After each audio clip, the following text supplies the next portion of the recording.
a huge step they've taken towards that dream of becoming an Olympic sport. It's been recognized and working in partnership with WADA, the World Anti-Doping Agency. That is absolutely huge for WADA, and not just like the gold standard, they are quite literally the Olympic standard of testing, creating a fair platform for athletes to compete on. Do exactly what you're doing, just a little bit more. This is your fight to win. This is all she has. This is your fight to win. I promise you. Derek Hickey just trying to get some translation via the corner to Vera Buga before this fight continues.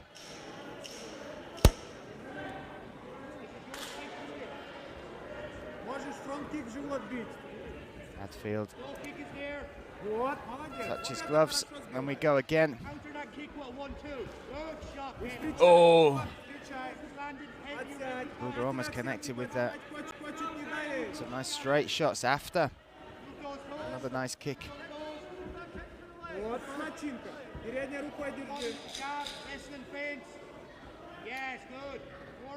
See how well Hadfield listens to her corner, and it's testament to the team and how they work with their athletes over there.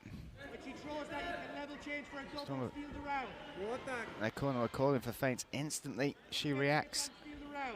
And that shows how tuned in she is to the coaches. They might not be her regular coaches for martial arts when they come over here.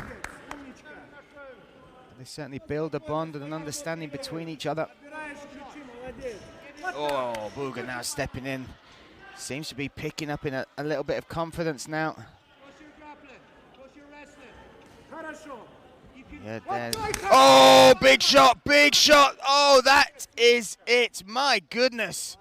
It just felt like Buga was starting to find her range, build her confidence, and then she connects with a strike like that. Phenomenal finish.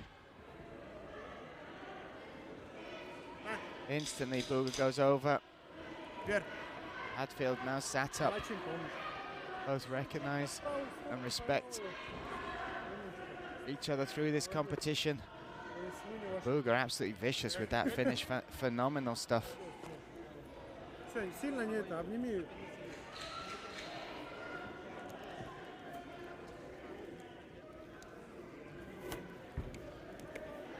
And over on cage 2, your winner by round 2, TKO, representing RMMAU, Vera Buga. Vera Buga will move on in this tournament. Phenomenal TKO finish in the second round. The RMMAU athlete.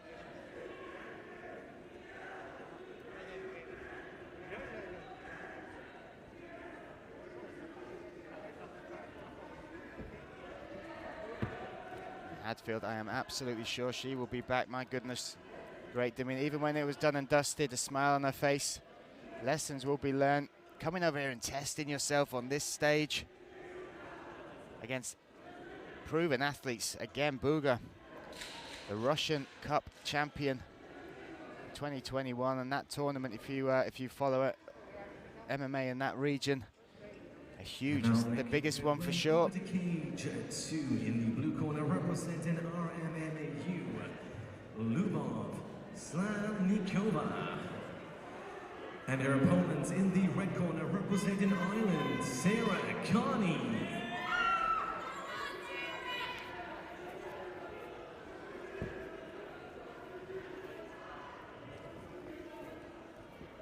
So next up here, cage number 2, we move into the women's flyweight bracket. Lyubov Selanikova, representing RMMAU, takes on Ireland, Carney.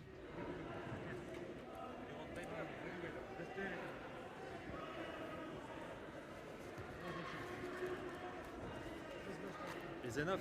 Okay. Oh, yes. See there, Paddy Houlihan, key figure there for the Irish team.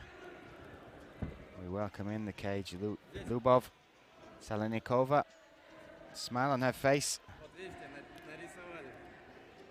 She's just witnessed her teammate claim victory in this very cage, in this very corner. She'll be looking to emulate that in this flyweight bracket. And she has a tough task in front of her in the form of Sarah Carney from Ireland. Carney competed in the Senior and Junior World Cup. Won her first round over there in Prague. Won it by rear naked choke, first round rear naked choke. Lost a decision to Marina Nemchuk in the second round.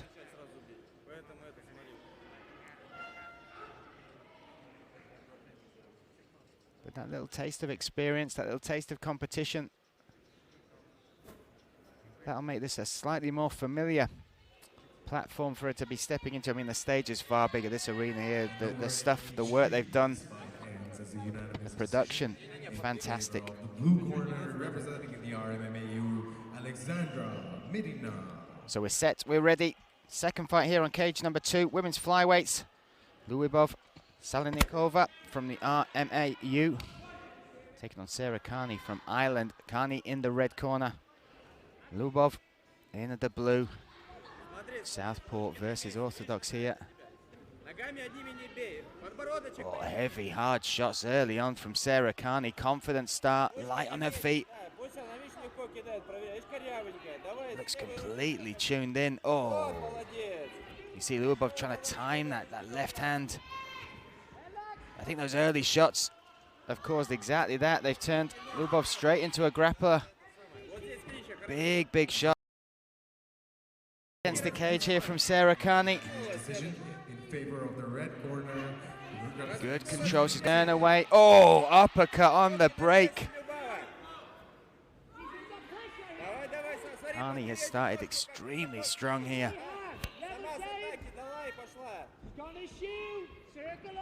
You got a big red welt on the left-hand side of the face there of Lyubov.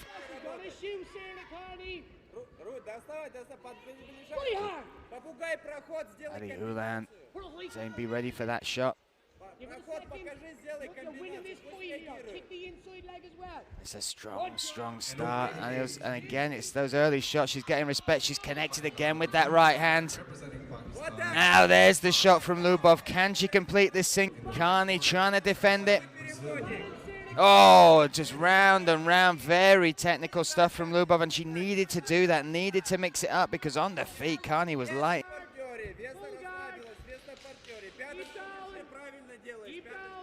Great work with the legs there, good. In her first round in the Czech Republic, she managed to get a finish by submission, by rear naked choke.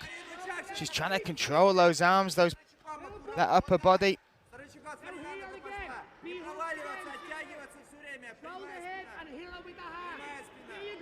Even off her back, Carney throwing some big shots. Lyubov still getting a couple of shots off though.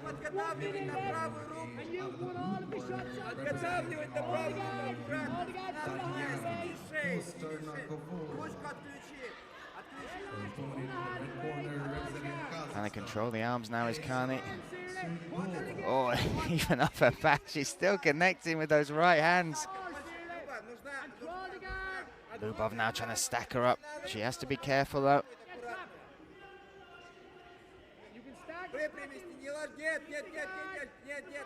Now Lyubov adding some pressure on top. Can Carney come out the back door?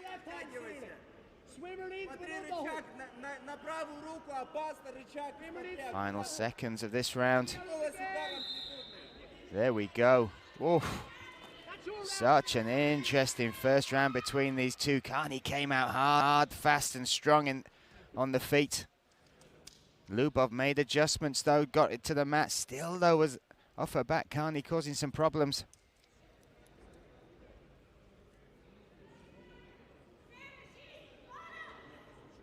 Paddy will be extremely happy. You could hear it, very vocal with his cornering, guiding this fighter all the way through those moments, and looking extremely happy with the work, just getting Carney to look across the cage. Very different demeanors in each corner.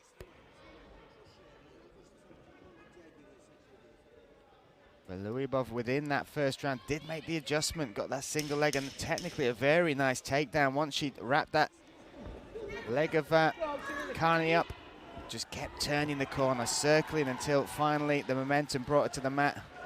Let's look if she looks to engage with the clinch earlier, but to do that, she's got to get through the heavy hands of Sarah Carney. My goodness. And off we go, round number 2. Carney, red corner. Lyubov, blue. RMAU versus Ireland. Straight away with the underhooks there. And those heavy shots really are making Lyubov's... Oh, look at this. Some dirty boxing on the inside. Almost a quarter Nelson, and then throwing uppercut after uppercut is Carney.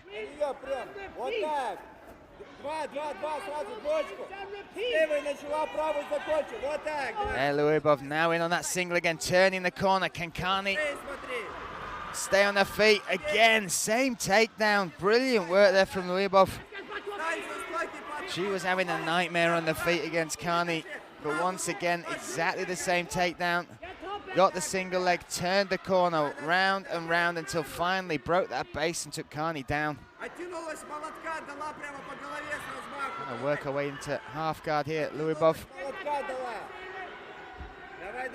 Carney trying to retain that guard, trying to feed that right leg up and through.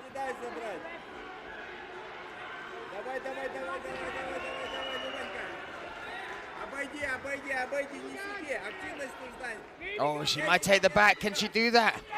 That right hand is stopping her progressing through. You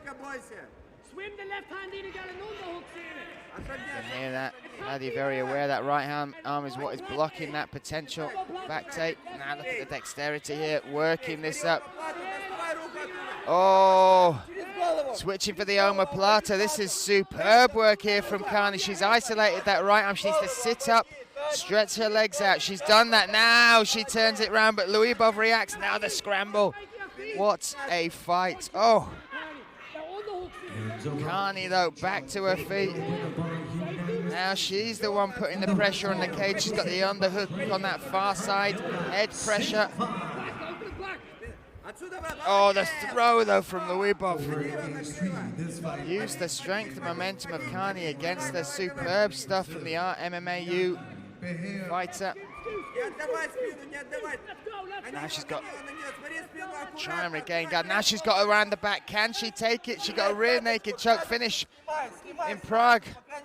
Can she emulate this in the second round here?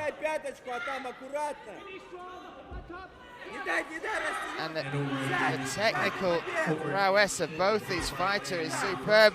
Carney looking to try and feed that arm under. Lyubov looking to turn back into it, and she does so. Wow. Oh, switches for the armbar. Final seconds of this second round. I can barely breathe. Brilliant stuff. Back and forth once again, same as the first round, Carney came out with some big shots. You could see Lyubov was struggling to fight her way through that to connect. Then finally, Lyubov got that single leg and again used it brilliantly, turned the corner, kept spinning, finally got Carney on her back. But Carney, my goodness, what a handful. Moved for the omoplata, got the switch, got the reversal. Then when she got back to her feet, looked like she had the dominant position against the cage. And then from nowhere, Lyubov with the judo throw down onto the mat. Very, very, very good stuff. Carney then took the back. Lyubov was then able to reverse that position. My goodness. This second fight on cage number 2 is highlighting just how excited we are for this flyweight bracket here at IMMAF. And the ladies really putting on a show. Technically brilliant. Round 3, off we go. 3 minutes now for one of these fighters to claim their spot in the next round. Carney edging forward. Again, short little uppercut, right hand over the top. You know Luibov is going to look to try and grab that single leg, that lead leg of Carney once again. Each time she's done it, she's feinted, thrown a shot, and then just dived in for the leg. Oh,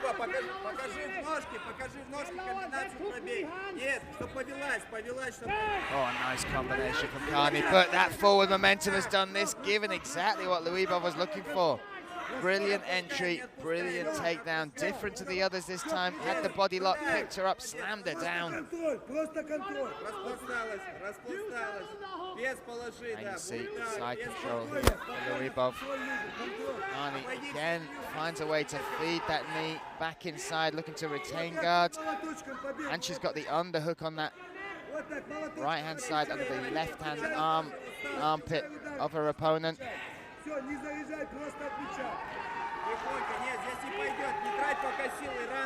Luibov looks like she's trying to set up a choke from there. This is the best start to a round Luibov has had. Carney again with the heavy strikes causing problems, but then as she came forward, the timing on that takedown really was exquisite.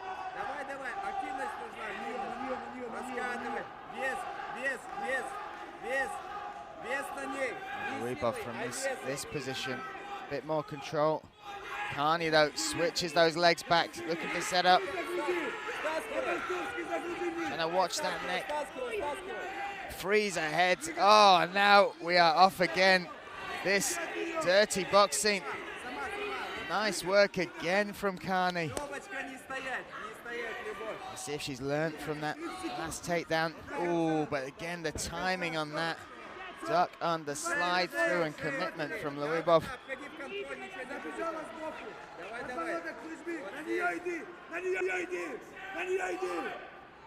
And she makes more of this though. And Luibov. This has been some fight. Non-stop action. From the word go. Credit to both these fighters, both these teams.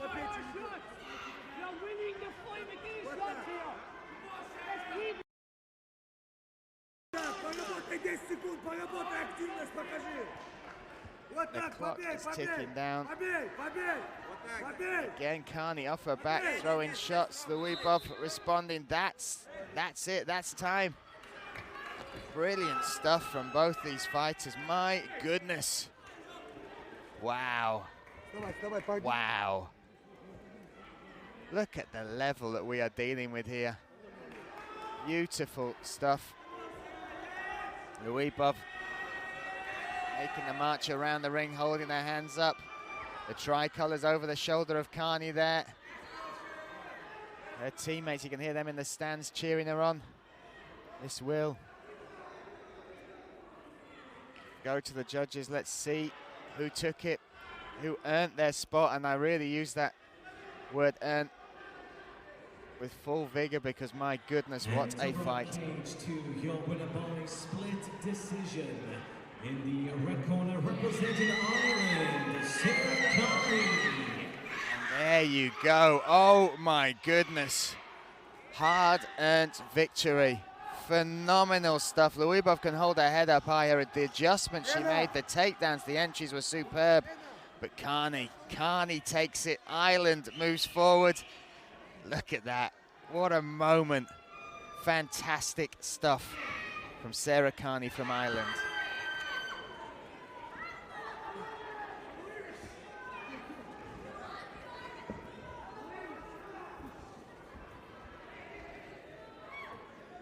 And now making her way towards cage number 2. In the blue corner, representing Estonia. So there we have it. What a taste of what is to come. We have another female flyweight contest coming up next with Estonia taking on Italy.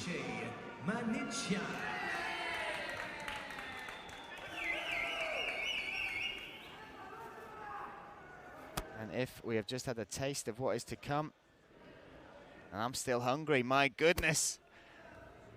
2 fights down here, 1 TKO victory for Vera Buga in the RMMAU in the second round against Kathleen Hadfield from Northern Ireland. And then we have just seen what might already steal fight of the day here with the Irish. taking on the RMAU in the form of Selanikova, taking on Sarah Carney. Sarah Carney winning that split decision victory. Next up, we have Estonia versus Italy. Kasinja Grabover from Estonia in the blue corner, already inside the cage, will take on Mancia from Italy.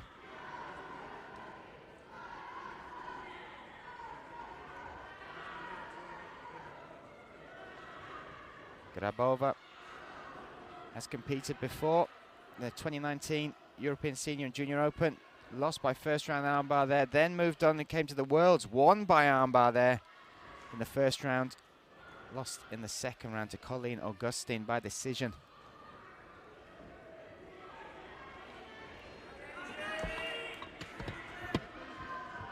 So set and ready for fight number 3, cage number 2 here. Women's flyweights take center stage. Kasinja Grabova from Estonia, blue corner. Mancia from Italy in the red corner. Off we go. They have Somak to follow after that previous flyweight contest. They're both looking to make their marks. Both have competed before in the IMMAF. Like I said, Grabova claimed a victory in the first round at the Worlds, then lost it the second round, which came by armbar. Mancia lost a decision when she competed. But that was up against Malikat Kuchaeva, I believe, who was the finalist that year.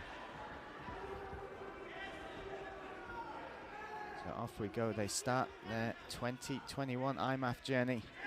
And again, due to the pandemic and the tournament unable to happen in 2021, it was pushed back, and Abu Dhabi opened their arms to us. And they have set up a fantastic infrastructure here, full of everything the fighters, the athletes, the staff need to put on a tournament of this level. Ooh, nice right hand there from Mancia. Oh, you can see that. That certainly woke up Grabova. She ate that right hand, and then there was a bit more intensity. Now she's looked to close the distance against the cage. Looks extremely strong here. Double underhooks.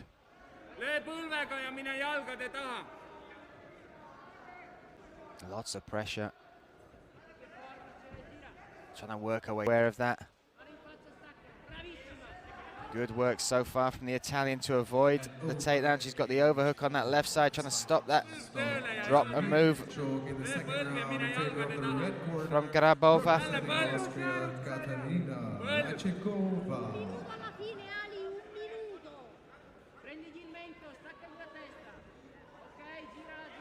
Grabova working so hard to try and make this happen. Now she's worked her way down the base, turns the corner. Very, very impressive.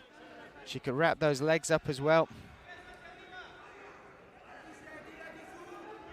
And over cage 3, this fight comes to a stop in the second round. TKO declaring the winner in the red corner, representing Poland, Paulina. Now she's in a strong position in mount.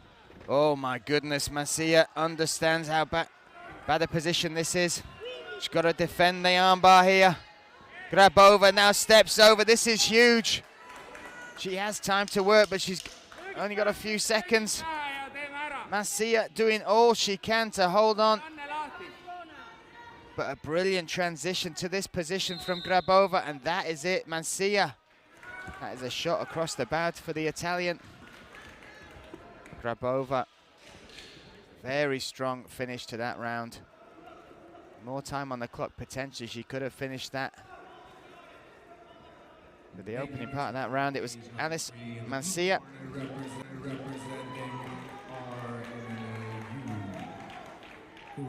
She's the one that connected with the right hand, a heavy shot. Instantly saw Grabova wake up to get a little bit more urgent, close the distance against the cage. Struggled, looked like she was wasting a fair bit of energy trying to get that takedown, kept trying to drop to isolate those legs. But finally she was able to take the Italian lady Mancia to the mat, into mount, almost got the armbar. Just as she got to the position where she was stepping her legs across, that 10-second clacker came and it just wasn't enough. Mancia held on. And now we will see a second round here in this flyweight contest. Grabover, Estonia in the blue corner. Mancia in the red corner representing Italy.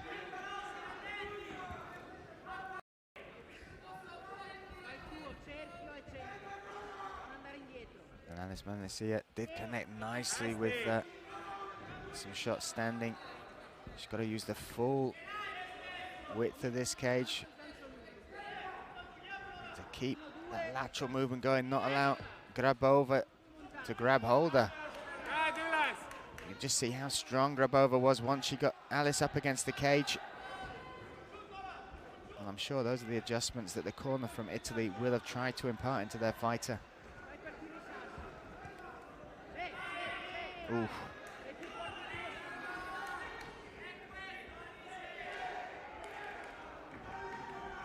I have to say a definitive first round puts Grabover ahead.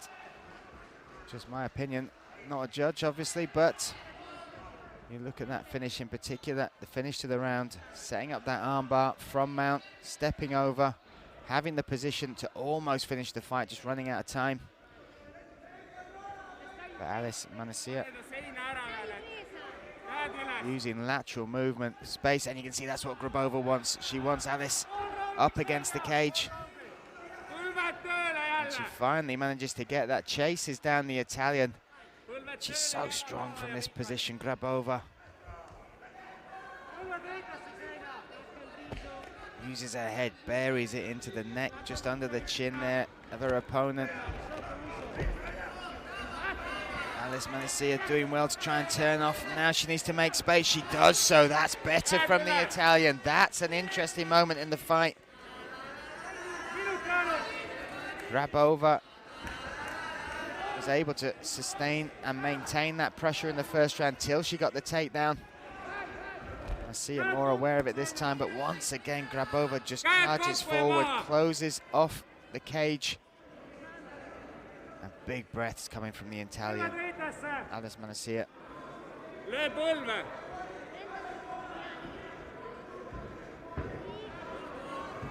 Oh, nice takedown there. And again, she had constant connection with the upper body. Then as they were moving, turning around, lovely little outside trip. The right leg came behind the left leg. Alice Mancia took her to the mat. And now again trying to work into mount. Final 10 seconds. It might not be as a definitive position. She was in the first round with the armbar set up, just unable to complete at the end of that round. But this round, once again, finishes the round on top. Had to work hard for it, though. Alice Mancia did make some adjustments, made those takedowns more difficult. But by that second time that Grabover was able to get hold of her against the cage, you could see in Alice Mancia tiredness starting to set in, fatigue. And then the technical takedown of Grabover. Even though Mancia managed to make space, she looked like she was about to turn out into that free open water of the center of the cage. But Grabover with a beautiful little outside trip took her down so well and was working her way back to mount just before the clock ran out. Still all to play for though. Round 3 is set to get underway. And over on cage 1, your winner by unanimous decision in the blue corner representing Finland. Round 3, off we go. Second and final flyweight, female flyweight contest we have within this cage. Cage number 2 here, day number 2 at the IMMAF 2021 World Championships. Nice straight 1-2 there from Alice Mancia, but eating it, charging through, and connecting once more as Grabover. And you can see, even in the face there, the demeanor. Such a tiring fight, this defending takedown after takedown, the pressure. And just look how strong Grabover is. Lifts the Italian off the mat. Mancia still fighting to stay on her feet. But look at this, trying to step outside that right leg, turn the corner. It's relentless, and then finally, Alice Mancia capitulates, finds herself back on the mat, this time with lots and lots of time to work. Lots and lots of time to work here for Grabover. You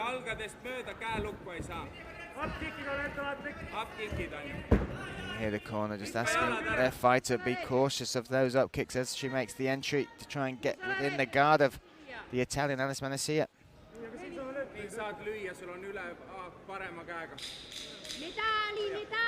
Very strong third round.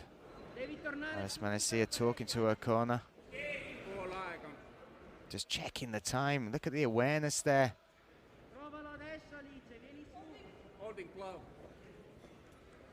Referee made aware of the fingers of the Italian within the glove there of her opponent, Grabover. Just tell the referee, freed it up, and then Mancia has got 1 foot, that right hand, she could use it for a sweep, she does, well done. Oh my goodness, that's huge, but couldn't break contact. The way Grabover just stays connected to her opponent really is something to behold.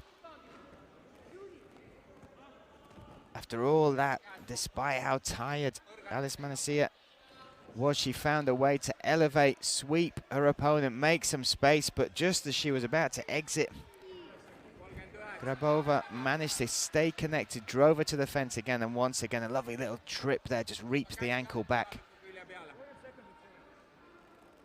Final seconds of this round coming down. Another fantastic display. Oh, out the back door potentially goes Alice Mancia. And that's the heart, the will of a warrior there. Despite the frustration of that round, despite that frustration, still right to the last second, wanted to get out and cause some damage of her own. Credit to Alice Mancia. That shows the spirit was not broken, despite that being a very grueling 3 rounds, a very difficult 3 rounds for her to cope with. You would assume, and we will find out very shortly via Mr. Ricky Wright, who has taken this one. And so on, cage 1. Your winner by unanimous decision in the blue corner, representing Estonia, Grabover.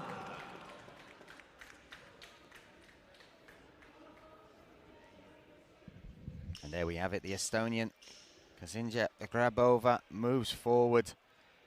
And as far as a style of fighter or fighting style is perhaps the better English, certainly one that other flyweights in this bracket will have to take note of. Superb grappling, wrestling, aggression. Almost got that armbar in the first round,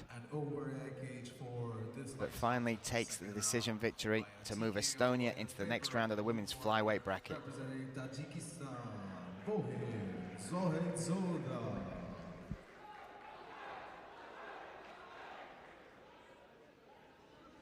And now making his way towards cage 2 in the blue corner, representing the Kingdom of Bahrain, Magomed Shakhikov. And his opponent in the red corner, representing India, Kumar.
So the action keeps coming here. Cage number 2, day 2.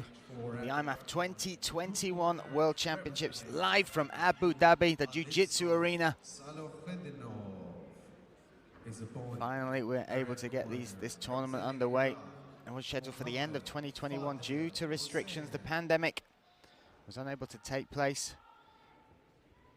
And thankfully, very gratefully, the UAE, Abu Dhabi opened their doors and built an infrastructure allowing these athletes to step on this stage and have that light shined upon them with a chance to compete for IMMAF gold. This contest will see Shakhikov from Bahrain take on India's Ishan Kumar. This a men's straw weight contest. And Bahrain have found themselves throughout these IMMAF tournaments right at the top of the pile, collecting gold after gold. And India, a new emerging nation as far as entering into IMMAF. Some good performances yesterday. And Ishan Kumar in the red corner will be looking to emulate that and hopefully move on as he takes on Shakhikov in the blue corner from Bahrain. Shakhikov has Eldarov in the corner. Team captain guiding them through there, but that is such a nice takedown. Oh, in on the single leg, turns the corner, and before you know it, Ishan Kumar finds himself almost in full mount now. You see Shakhikov working his way up, grapevining those legs. Oh, this is a tough spot. Plenty of time to work. Shakhikov trying to move those arms up, isolate those arms. Maybe work his way across for a head and arm choke.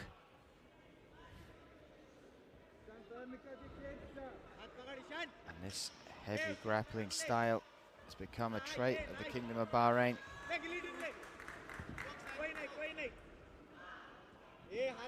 Oh, and he's now inside. Oh, half guard.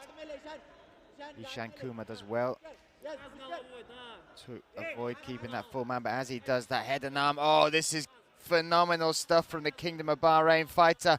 Shakhikov looking for the finish. Ishan Kumar is about to go out. He is out. Wow. Wow. First round finish from Shakhikov from the Kingdom of Bahrain. As soon as he got the takedown, and the takedown was exquisite from the single leg, catching the kick, the single leg down, straight into full mount. And even when Ishan Kumar was able to get half guard back, while that was going on with the battle of the legs, the head and arm was being set up by Shakhikov. Cinched it up, put his man to sleep, and he will claim a spot tomorrow in the next round of the men's strawweight bracket.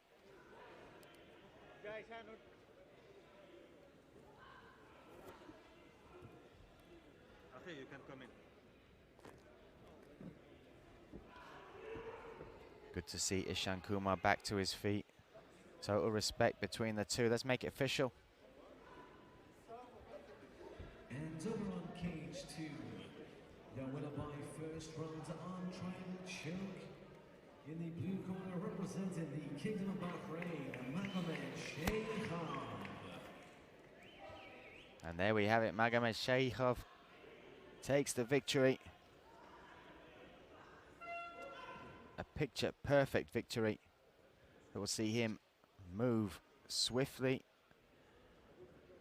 and without a scratch on him into the next round. Making his way in the blue corner, representing Australia, Troy Fumo. And his opponent in the red corner, representing Iraq, Ali Al-Mayati.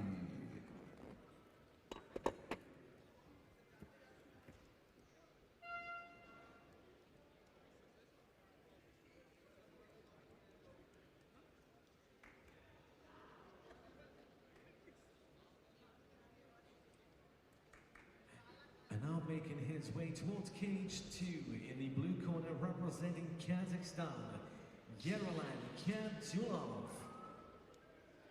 And his opponent in the red corner representing Mexico, Manzo.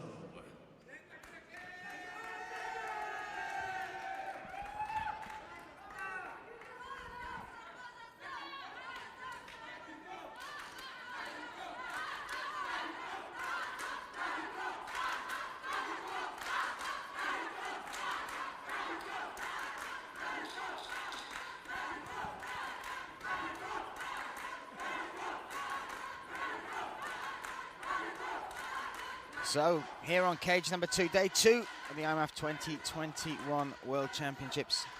We have Mexico taking on Kazakhstan, and you can hear, I assume you can hear behind me because they're making some noise, the Mexican team cheering on their man, Manzo.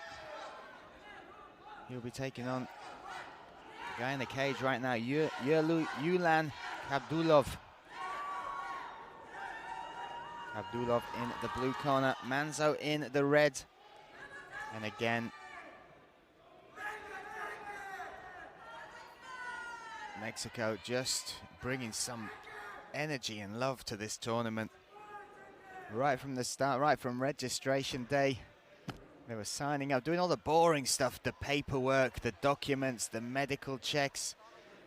Just burst into song, set the hotel into an absolute frenzy of love and joy as this tournament started. The real highlight of why these tournaments are just so good. And there you go, you can hear, there he is, Manzo, and his teammates cheering him on.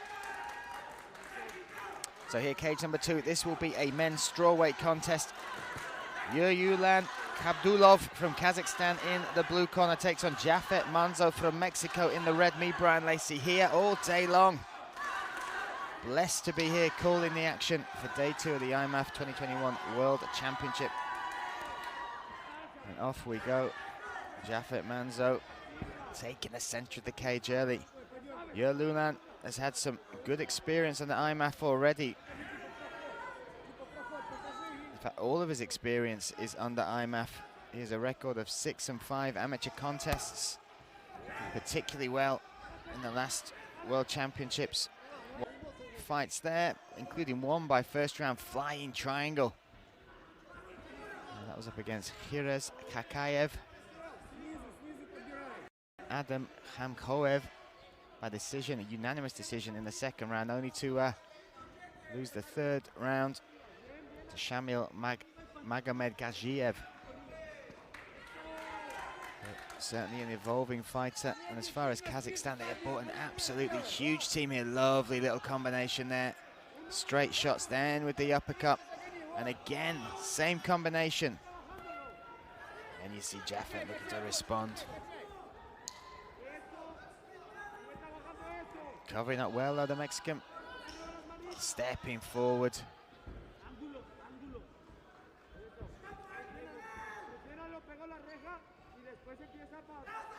The movement of Yulan Abdullah, very nice, just fluid, really.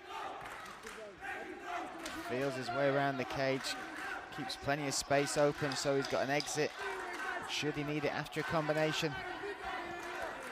There's a real intensity about Manzo. You can feel it, it's palpable. He's got that Mexican spirit running through, coursing through those veins. Oof. Nice outside kick to the thigh there. Oh, nice combination again there from Abdullah. Straight shot upstairs, nice little dig to the body to finish it off. And now you see Abdullah, the one cutting off the cage. He switched it around, he's taking center of the cage. And again, that tournament experience really does come through, and it's not a tangible asset. It's not something that you can really highlight, but you can see it within fighters that have had this experience, that have competed on the IMMAF tournaments before. Oh, look at that takedown. That takedown was exquisite. The drop, the level change, and when you look back at that, And I wish I could get a replay of it. It's the level he dropped to. He's not even dropping to the hips. He's dropping so low, and then driving through right to the shins, the ankles, the point of the body where you can use the least amount of effort to make the most amount of difference. There we go, round one in the books. And yesterday really was a special day. Everybody had waited so long for this tournament to start. Everybody had been talking about the amount of countries, the participation, the names returning to try and defend their titles, to claim titles. We've got over 421 athletes from 56 different nations, I believe. And yesterday was special, but today just feels like it's gone up a notch. The talent, these brackets, they had to sit it out yesterday. The highs and lows. But now it's their chance, and they really are grasping it with both hands. And this is a very technical, fun fight. Abdullah finishing that fight with an excellent takedown, finishing that round, I should say, with an excellent takedown. Jafet Manzo, I'm sure, will be looking and more aware of that takedown entry, but round number 2 here. Manzo from Mexico in the red corner, taking on Abdullah from Kazakhstan in the blue corner. Oh! Again, Abdullah, his choice of shot and combination is very, very nice. Works the body as well as the head, doesn't just headhunt.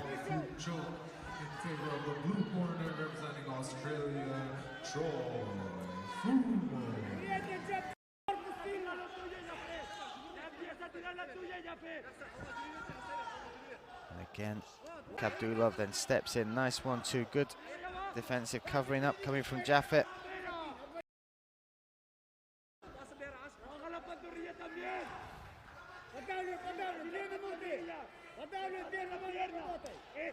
Nice inside leg kick, you heard that, that was clean. Who engages with the clinch.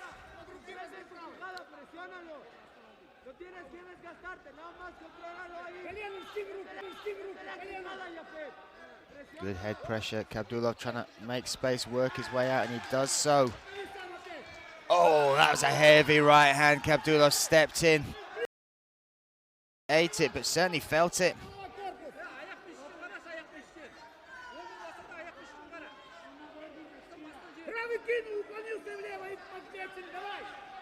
And there's still that intensity in the eyes of Jafet Manzo, but the output is... And again, this tournament style and this platform, it's a huge stage for these young men and women to step into.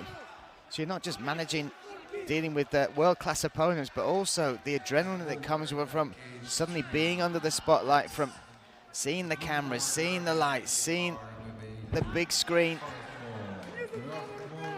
Nice entry there from Jafet, though. Put his mark on that round with a beautiful takedown. And Manzo mixing him up himself. Ooh, will we see another flying triangle? You saw the right leg just... Abdullah, he won the first round of the 2019, oh sorry, 2020 World Championships. European Championship. Apologizing. Oh, he went for it. He went for it. Heard the 10-second clacker and just thought, let's go for it. From that, he's taken his opponent down. Finishes on top. He's a fun fighter to watch. He comes back nodding his head. And again, that's just very showing that experience. I mean, that's a high-risk move if you're early on in the fight. Say you're up against the cage and you try a flying triangle that doesn't come off with 3 minutes left in the round. Trying to work your way back to your feet, but he heard that 10-second clacker for the end of the round. And for that, that takes the risk to reward ratio much further down. So off he went through the flying triangle up, didn't sustain it, but as he went down to the mat, kept and took him down, ending the round on top once again. Kazakhstan corner, I'm just watching them, they're right in front of me. And they look like they're looking for combinations in and out. Throw hard, find an exit, change the angle. From Manzo though, he's got to keep pushing through. This is a real tough first round for him. He has not lost the fire in the eyes one bit. And the Mexican teammates of his have not lost their voice either, still cheering him on. Manzo looking early for this takedown. Knee there from Abdullah. Controlled the right hand wrist, pushed back his opponent, but just used that wrist to open up the midsection, drove the knee right into the midsection, into that solar plexus. Nice movement there from Manzo though on the feet. Oh, little trip there. And suddenly Manzo finds himself on his back in the center of the cage.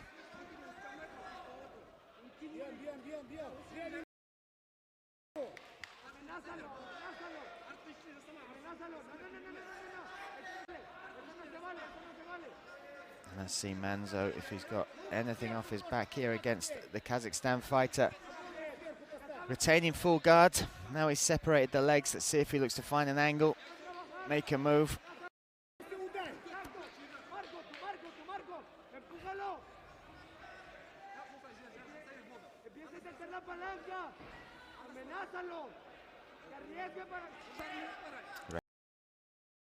Referee seeing enough, stands them back to their feet. And off we go again. Oh, now the clock has certainly ticked down. Oh, that's straight. Manzo can take a punch though, my goodness. He can throw one too. That right hand, if that had connected, that might have caused some problems for Abdullah.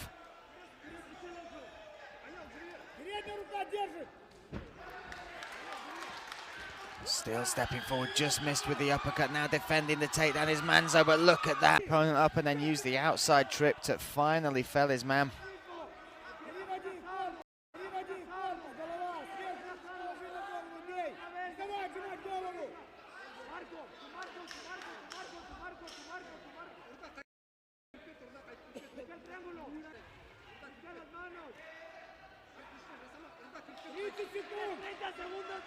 The seconds ticking away here.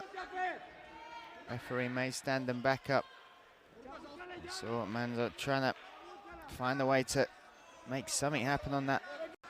The Kazakhstan corner just calling for just some work. Just keep busy. 10 seconds to go.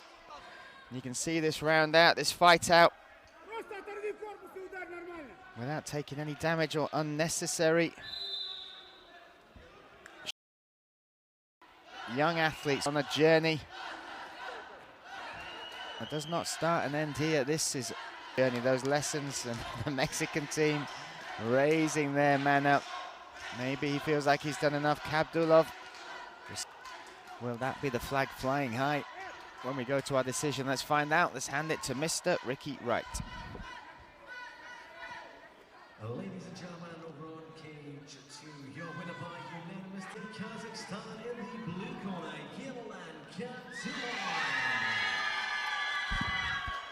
So there we have it, Yerlan Abdullah moves forward in this round. A fun fight, really showing how he's growing every back fondly upon. But more work to do as he moves forward in this men's strawweight bracket.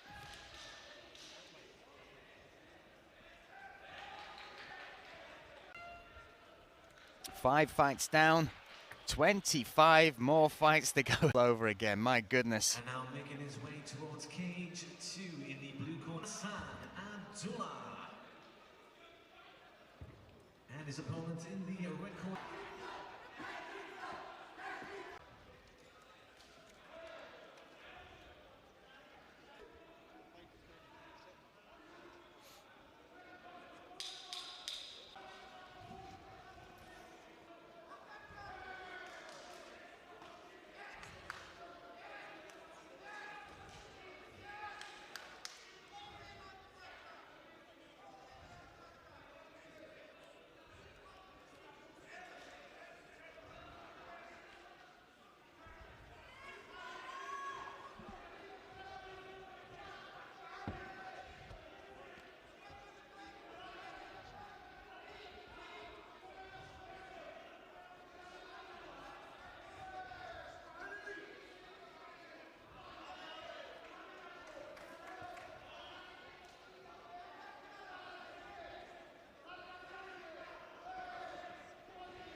So next up here on cage number 2, we have the last of the opening round of the men's straw weight bracket. You see Bahrain take on India. Hassan Abdullah in the blue corner, representing the Kingdom of Bahrain. Shabarish Ayanna in the red corner, representing India. Scheduled for 3 3-minute rounds. Oh, straight away. The Indian fighter Ayan looking for the takedown. Hassan Abdullah will look to defend this, make some space and maybe turn it around, look for a takedown of his own. Interesting start though here from Shabarish Ayan from India. Not a bad tactic though, but as we've seen, the wrestling, the grappling, the Bahrain, sometimes on another level to other countries, and we've talked to some fighters before, and when they're fighting fighters from the RMMAU region, when they're fighting fighters from, there's a difference in the technique, the strength, and oh, we just saw it there. What a lovely little takedown there from Hassan Abdullah. Instantly looking to work round to the back, goes into side control.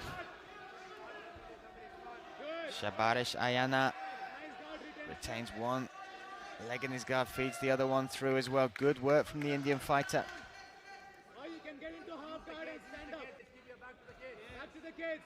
And here the corner. Oh, he's looking at that little sweep there. Beautiful stuff there. Oh, a surprise turnaround from Shabarish Ayanna from India. That was so technically good. Patient, technical, really executed that well, but now he's got to think about his neck as well. He's stepping across, should be safe from this position. He can't allow Hassan Abdullah to regain guard, and to stop that, he's wrapped up the legs himself. Really strong stuff coming Shabarish Ayanna from India. Yeah, looking to wrap those legs up. Sitting down on those, it just stops you being able to build a base, and even though Hassan Abdullah is holding onto the neck, potentially all he's going to do is burn his arms out there, because you need a grip around the body with your lower half to really add the torque. You need to apply a choke. And again, top pressure. Excellent stuff from Shabarish Ayanna. And great cornering as well from there, just talking their fighter through, just control, hold the position, breathe. I mean, it sounds simple stuff, but when you're in the midst of a battle, when you've got the pressure and the adrenaline coming from being part of a tournament like this, stuff that kind of slips out your mind. And even a simple thing of grabbing oxygen when you're in this position, really making your opponent work while you maintain and hold this position. Brilliant first round. A surprising one there coming from Shabarish Ayanna from India. And you have Hassan Abdullah from Bahrain. He'll have to look to make some adjustments coming in there. Right from the glove touch at the start of that first round, Shabarish instantly looked for that takedown. I wasn't expecting that whatsoever. Not many people will test their mettle, test their might against Bahraini fighters in the grappling mitts in particular, but he did so. Then you had the reversal from Hassan Abdullah, took him down to the mat, and the surprise turnaround within that round was the sweep, the well executed elevate and raise butterfly sweep that gave the top position to Shabarish Ayanna, and he was able to maintain it, see that first round out, and potentially go into the second round ahead on the judges' scorecard. Superb stuff here. These men's strawweights showing what they've got, looking to earn their place, their spot in tomorrow's next round. We have Hassan Abdullah from Bahrain in the blue corner, Shabarish Ayanna from India in the red corner. Let's see if Ayanna looks to make an entry. His movement's very good as well. Oh, a nice outside kick to the thigh there. Ayanna uses that kick though, reads it, connects but still can't complete that takedown. Now drives his opponent to the cage. He's got the underhook on that side. Good. Now you go. You push him into the cage. Wow. Nice turnaround once again from Shabarish Ayanna. Control, Sabri, first. Control. Keep him there. Keep him there, Sabri. Now knees. On knees. Take your time. And again, the cornering from the Indian side is exactly right for their fighter. Technical, simple, so far very effective.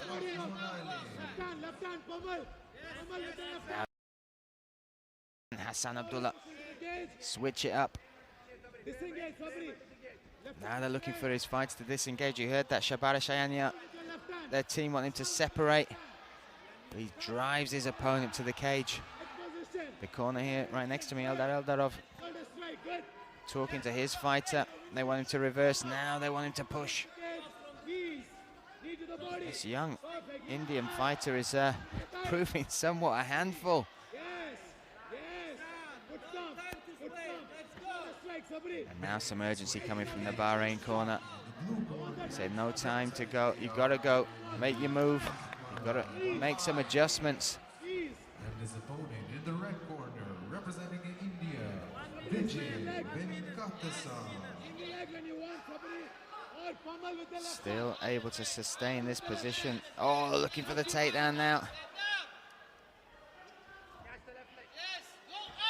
This is a grueling style of fight, my goodness. This 3 minutes will feel like a decade to both these young men. Every single part of their body, their might, their will, trying to gain an advantage over the other one. And so far, able to control the position. Shabarish Ayanna. There's been no real damage called. It's all been about control this round. Avoiding the takedown, getting the control. Now you have Hassan Abdullah with the underhooks. But as he does that, they separate. 10 seconds left. Abdullah connects with the right hand there. Some urgency from the Bahraini fighter, stepping in again. Ooh. End of that round. Whew. A close round between the two. Control-wise, nice surprise again from the Indian fighter, Shabarish Ayanna. His cage control, his understanding. I'm impressed with his team as well. But equally as impressive is the corner of Hassan Abdullah right in front of me when you've got Eldarov with all of his experience, all of his skills, guiding you through, giving you the tactics and the adjustments you need to make. Again, it shows just how crucial not just the individual fighters are, but the team, the infrastructure, the coaches.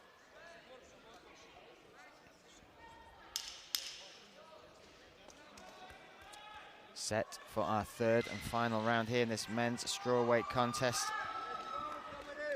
Shabarish Ayanna from India raises his hand as he steps off his stool. Feels like he is ahead in this. Let's see how round 3 unfolds. Hassan Abdullah, blue corner, Bahrain. Shabarish Ayanna, red corner, India.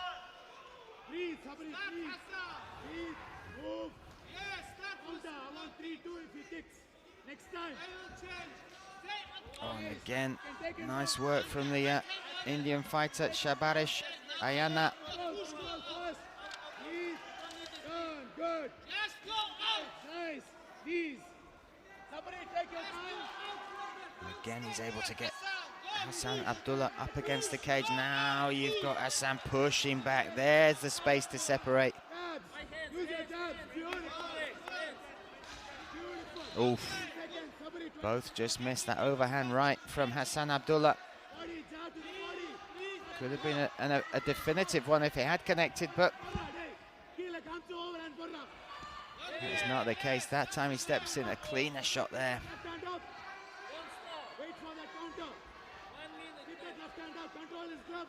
Control his gloves.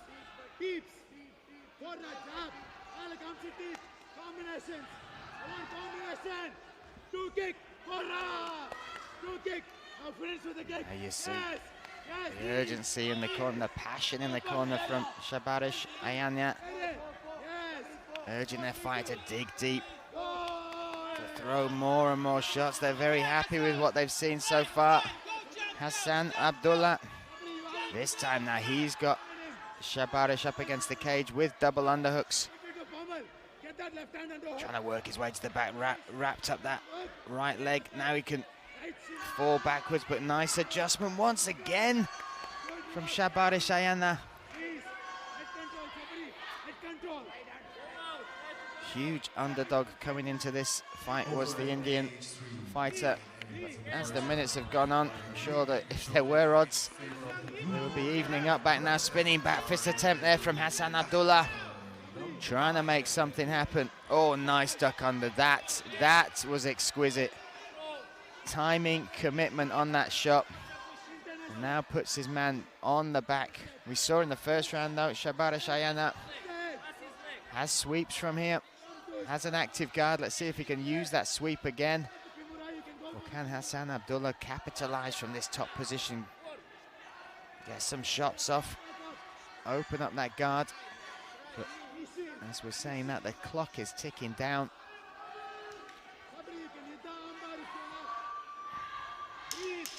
Final 10 seconds.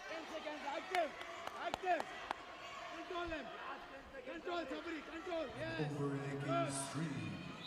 And Hassan Abdullah will see out. Will see out the fight on top. He believes he's done enough. He raises his hands. So does Shabarish Ayanna. Will we see India beat Bahrain? Will the Indian flag fly high? This will be unreal. Hassan Abdullah, though, finishing strong in that third round. That takedown was absolutely exquisite. The timing, the entry, the commitment. Is it enough? Let's find out. Let's hand it to Ricky Wright. And over on cage 2, your winner by unanimous decision in the red corner representing India, Shabarish Ayanna. And there we have it. India beats Bahrain. My goodness, Shabarish Ayanna flies the Indian flag high. Claims his spot in the next round. What a moment. What a performance. What a day for India.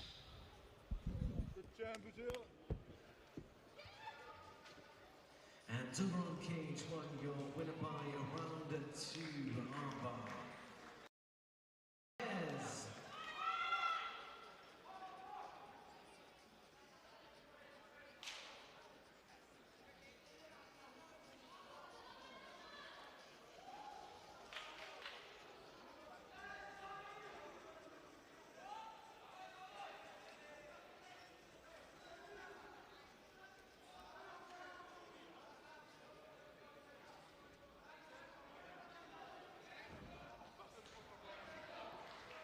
And now making their way to cage 2 in the blue corner representing Tajikistan, Nuruddin Davlatov. And his opponent in the red corner representing Puerto Rico, Jesse Negron.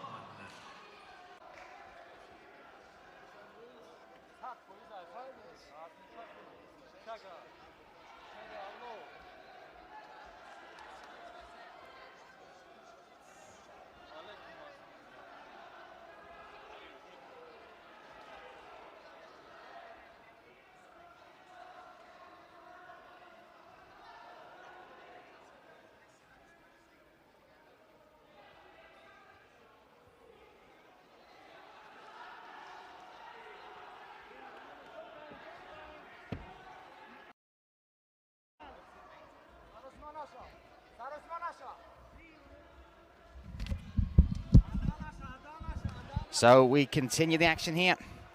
Next up, this junior flyweight men's contest. Nuruddin Davlatov from Tajikistan takes on Jesse Negron from Puerto Rico. Oof, Puerto Rico in the red corner. Davlatov from Tajikistan in the blue, and Davlatov looking early for this takedown.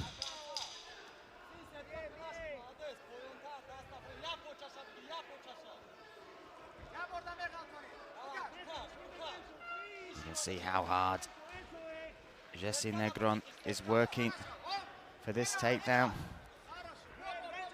Puerto Rican doing well so far, but scrapping to stay on their feet.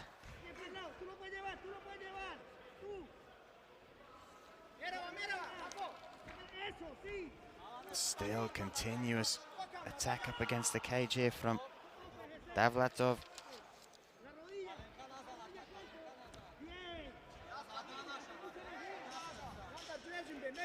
Now they separate. The Puerto Rican given some space. Can he connect? Oh, overhand right, just misses. Oh, desperate little entry there from Davlatov. He's got to be careful. He certainly set his stall out early. You can see what he wants to do. Oh, a nice spinning attack though. Jesse Negron will now be very aware of what is coming. You can see Davlatov now again connecting, pressuring Negron up against the cage. Negron with the underhook on that left-hand side, trying to trap that wrist. He does well to do so. Oh, nice move here. Has that handcuff round the back, causing problems for the Tajiki fighter. Oh, nice little trip, but he's got to be careful. Negron, if he can free his head, he can take the back here. And he's trying to do so. He's got one hook in. Oh, but now he has to give up. Go to his back, but as he does so, he maintains full guard. Davlatov walks his man right into his own corner.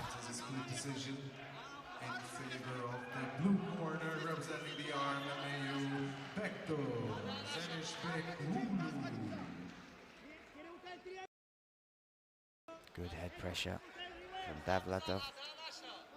Stacking his man up right in front of me here in the commentary position. Final 10 seconds of this first round.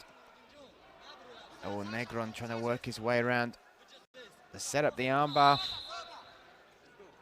Fun first round between these two. Certainly can see what the game plan is of Davlatov. Wants that takedown, wants to try and get his man to the mat. Negron has done extremely well. Loved that left-hand arm of Negron. Caused him some problems. In the blue corner, representing the Kingdom of Bahrain, And in front of me, I can just see the Tajiki corner giving some instruction. Looking on, in particular, on the entries for takedowns. And Tajikistan competed for the first time in Kazan. For the European, at the European IMMAF Championship. That was back in August of 2021. And they were a standout team. First time they arrived, not the biggest team, but they claimed multiple medals, including two gold medals at that tournament. Set and ready for round number 2. Davlatov in the blue corner, Tajikistan. Negron from Puerto Rico in the red corner. Negron will certainly know what's coming. He knows that Davlatov will be looking for the takedown. Oh, that slip, that could be a big mistake. Good urgency to get back to his feet. Oh, he might do a takedown himself there, the drop and the roll. This is huge from Negron. Oh, looking for the armbar, looking to get the armbar set up here in the scramble. Managed to keep hold of the arm, threw the leg over the top. Can he get the finish here? Oh, Davlatov manages to force his arm free, and now he ends up in top position. All this came from just a slip. Negron threw the kick, slipped, scrambled to get back to his feet. Looked like he got the better of the 50-50 position. Almost set up the armbar, but now Davlatov has freed the arm, and he's in the position that he wanted all along. Didn't come for free, and didn't come without some danger, but here he is with time to work as well.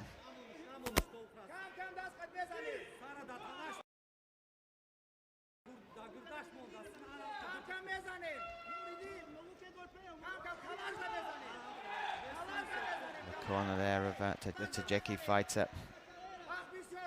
Yeah, asking him to turn him away from the cage. They want him to stay working. Team over here. You can see he's responding to every word they say, even giving them a little look, a little nod, understanding. Nice shot, looking to trap that left arm, but Negron frees it. He has a closed guard here, though. And the thing with a closed guard is you're not really looking to attack, you're just looking to control your opponent. Those long legs of Negron, though, from the bottom, almost got a body triangle on bottom, but to do anything to switch his hips, to try and build a base to get back to his feet, you need to open the guard.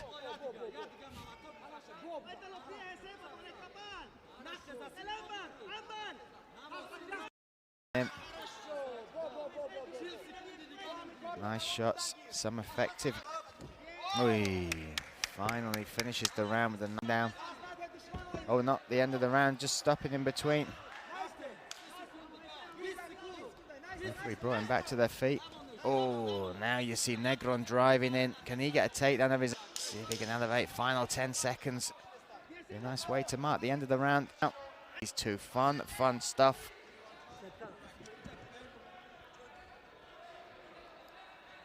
Contest.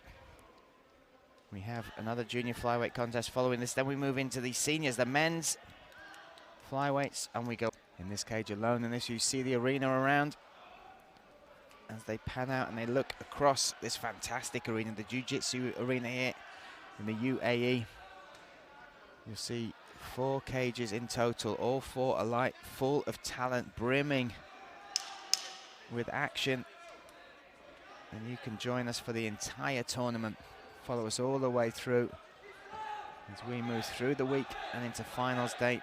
Junior finals will be on the Friday. The men's and women's finals, seniors, will be on the Saturday. Off we go.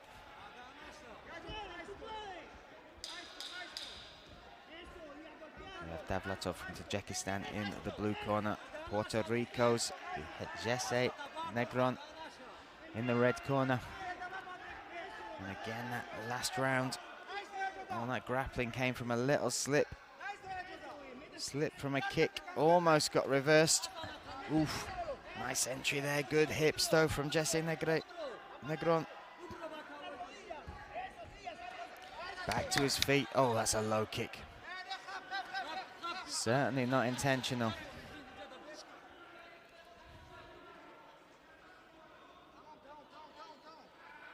Not intentional whatsoever. I don't think it's going to cause too much disruption to this bout, but certainly not a shot anybody would like to eat at this time of the morning.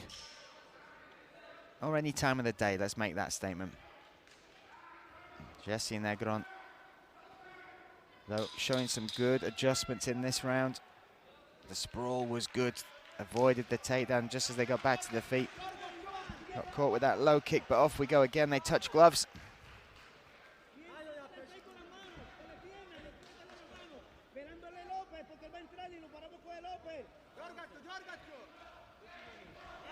Oh, straight shot, double jab, right hand, nice over the top connection from Jesse Negron. 8-1 himself though on the way in.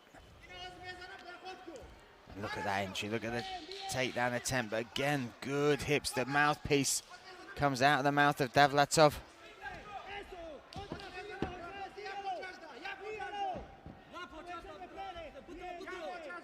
Again, Davlatov in on this, good hips, drives though, look at the commitment. Trying to lock his hands together. Can he lift the base of Negron up? He does. Oh, this is going to be a big takedown. Oh, Negron almost stays back on his feet. Still the mouthpiece to be replaced. Referee Derek Hickey trying to find a convenient time in the action. At the minute, Davlatov is the one with the advantage. Looking to wrap up those legs of Jesse Negron. There we have the mouthpiece back in. Off we go again. But again, Negron superb hips, look to avoid that takedown. Oh, now showing stuff off his back as well. Maybe the omoplata. Needs to sit up, needs to flatten his legs out straight.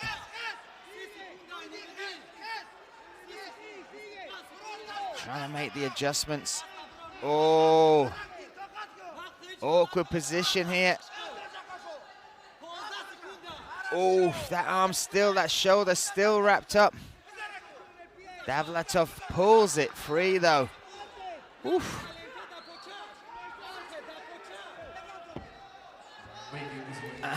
Look at this back and forth. And again, Negron trying to set that omoplata up. Davlatov now establishes that top position. Oh, brilliant stuff.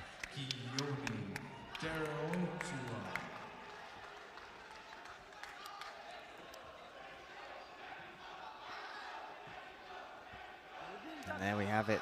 3 rounds down and in the books. This one will go to the judges. And we'll leave it to find out from Ricky Wright who took it.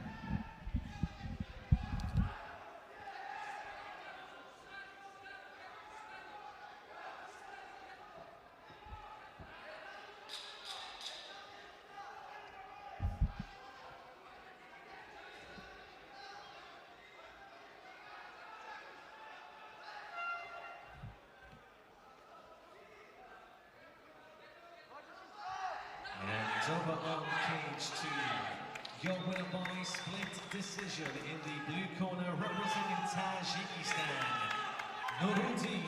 Davlatov.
And now making his way over the cage 2 in the blue corner representing Kazakhstan, Nurbol, Cardbeyev.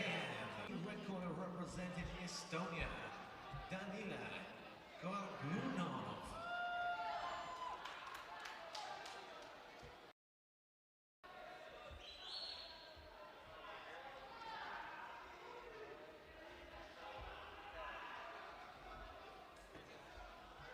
And over on cage 1, your winner by unanimous decision.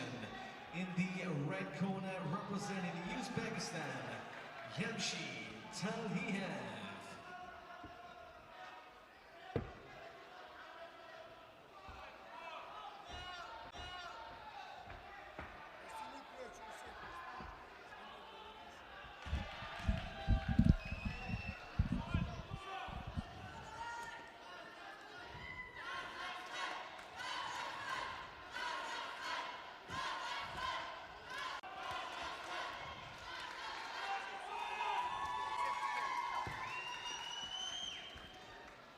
So next up we have the last of the flyweights, the men's junior flyweight contest here on cage number 2, day 2 of the 2021 IMMAF World Championships. Kazakhstan's Nurbol Zabayev takes on Daniella Gorbunov from Estonia. Oh, Nurbol in the blue corner, Estonia's Daniella in the red straight away. Look at this though, huge start here from Yulan.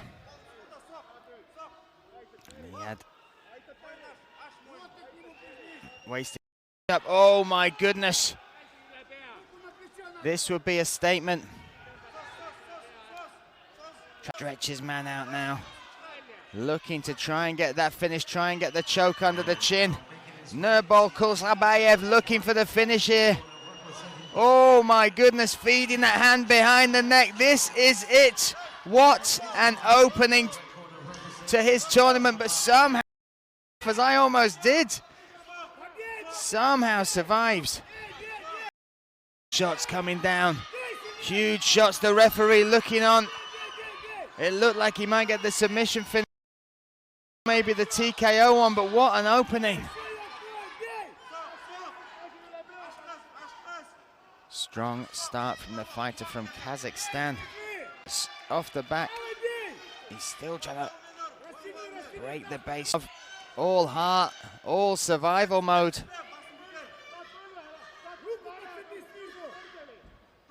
Somehow back to his knees. Somehow still in this fight is the Estonian. He's got the body lock now. On the back is Nurbol Kulsabayev. Oh, and now he feeds the arm under the neck. Still surviving. Now he's stretched out. This could be it. Can he get the finish? Now he gets the tap. Nurbol Kulsabayev with a devastating start to this tournament. A letter of intent to every single person, every fighter in this men's junior flyweight bracket. This man means business. Right from the start, he came out. Huge attack. Took the back. Worked underneath the chin. Somehow Gabronov survived. Then he built up the base again. Worked his way under the jaw and got the finish. Number 2, your winner by first round, in the blue corner representing Kazakhstan, Nurbol Kulsabayev. Making his way in the blue corner representing Tajikistan, Zhakibekov. And his opponent in the red corner representing the IMMAF, Shakhikov.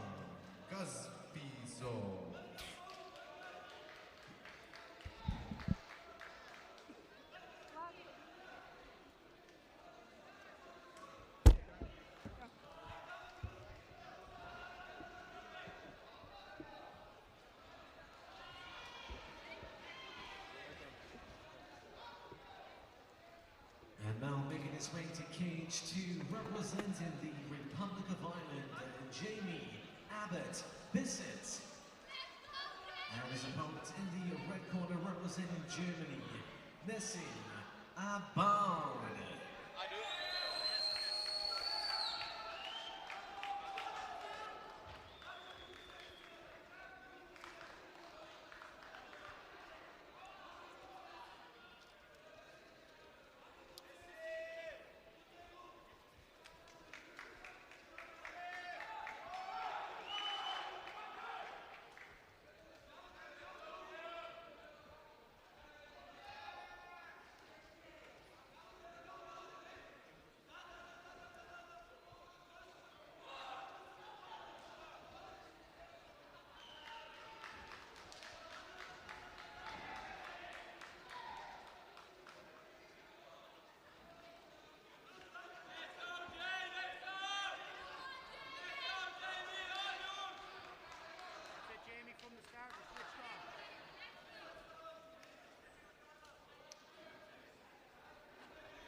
So now we move into the men's senior flyweight bracket.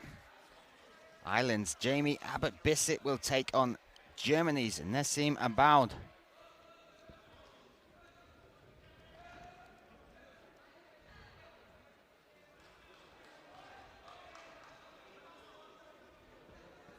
The Irish team have come in force and in good voice as well.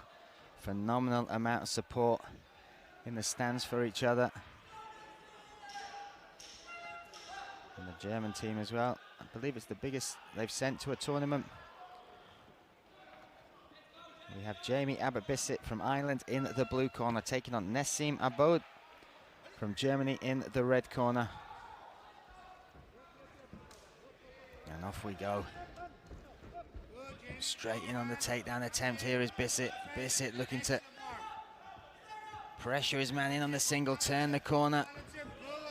Oh, he's got to watch that neck. He's got to watch the neck. You're good here. Put your head to the floor. Pass to your left when you're ready. Head to the floor. Take your knees off the mat.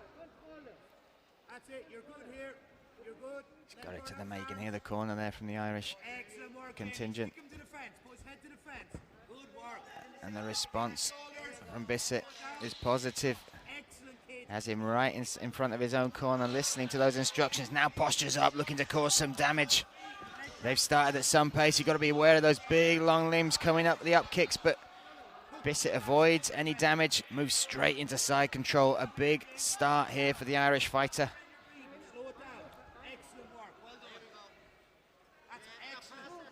Really looking strong on top.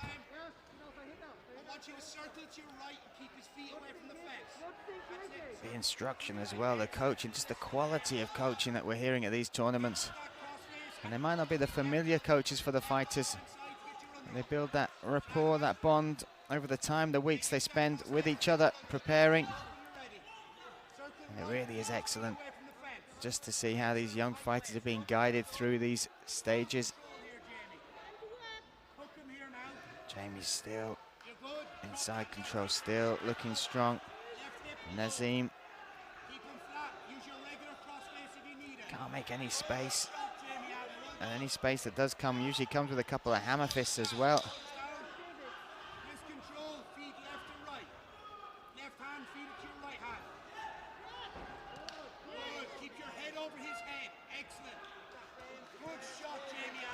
Good control, frames there with the left hand, head buried down, then just short shots.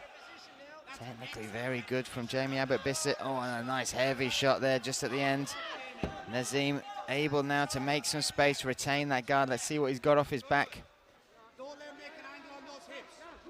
Stick to the arm bar and triangle. Inside position with your hands. And again, you can hear the cornering. Just making him aware, keeping him switched on, explaining where the threat is, what he needs to do. Bisset still pushing forward, still dropping heavy shots. Oh, even from within the guard, some heavy ground and pound. An up kick came through there, though, didn't quite collect cleanly, but a warning shot. 15 seconds, slow it down here now.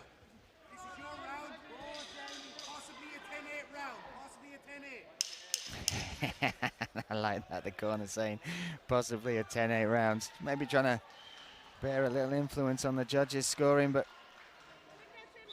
I certainly believe that's a well-earned 10-9 round. Whether there's enough damage there for them to warrant that, but that's just the gamesmanship and a few of the savvy vet tricks from the corner. So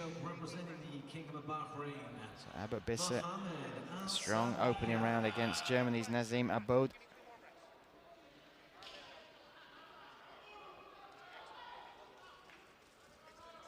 And Aboud just have to shake that round off. Corner look very calm. There's a real fire in the eyes of Jamie Abbott-Bisset. He has competed before at an IMMAF tournament. He came up against Tinchtik Zhakibekov. That was in 2019. Lost that by split decision, and to take Zhakibekov that far into the deep waters of a split is super impressive. And you look at his record as well. 3 of his wins are by submission, 2 arm bars, and 1 rear naked choke. Nessim Aboud in the red, and wow, there's the takedown early on from Bisset.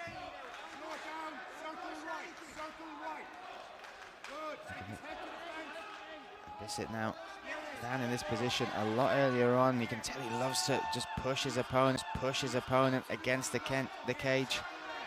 Use that as another point of control for him. And some fighters use it off the bottom of the cage to get back to their feet, but Bisset is furious. His intensity, his pressure.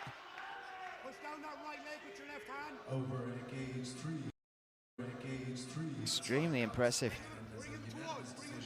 Now he's pushed him off the cage. Oh, look at that, just delivering that man to his corner, to his coaches, just as they requested. Nazim, Aboud, let's see what he can do now. Make something happen. You can't sit in this position, and it's easier said than done, I know, but you need to work, build your base up, maybe use that cage. Use that cage to work yourself back up. Oh, nice heavy right hand over the top there from Bisset, right in front of us. Oh. A really dominant round, and it's an excellent style for tournaments as well, because from this position he's the one dishing out the damage while avoiding it. And you're thinking about potentially fighting 2, 3, 4, 5 days in a row. Part of the game is avoiding damage. Good frame. Trying to make some more space, but speared there of the German.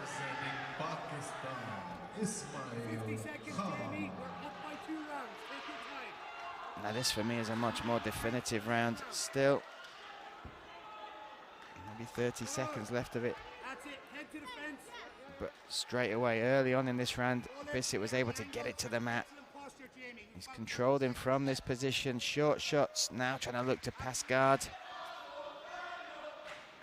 Nazim Aboud has avoided damage, but you can see the big deep breaths on the bottom there. And now Jamie stepping over. Oh, can he free that leg completely? That'll put him in full mount. Nazim Aboud does well though, keeps that half guard position. Oh, and hammer fists. Oh, and look at that, that's so technically good. Walks his way around, then knee on belly to finish the round. Oh. And already bouncing on his feet is Abbott-Bisset. He doesn't want to wait a single second. Forget the stall, let's keep going. But this minute in between rounds is going to be vital for that man, vital for Nazim Aboud.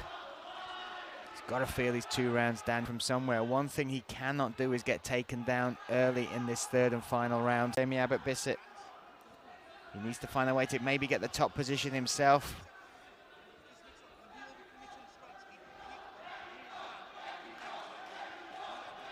But that second round, that takedown came very, very early on. Big, deep breaths. They're going to step out now, this men's flyweight contest. They're going to step out now and see who can claim their spot in tomorrow's next round. Will it be Jamie Abbott-Bisset, who has dominated over the first 2 rounds, or can Nazim Aboud from Germany in the red corner make something happen? Let's see. Ooh, nice kick. Bisset just looking for a connection, now charging through.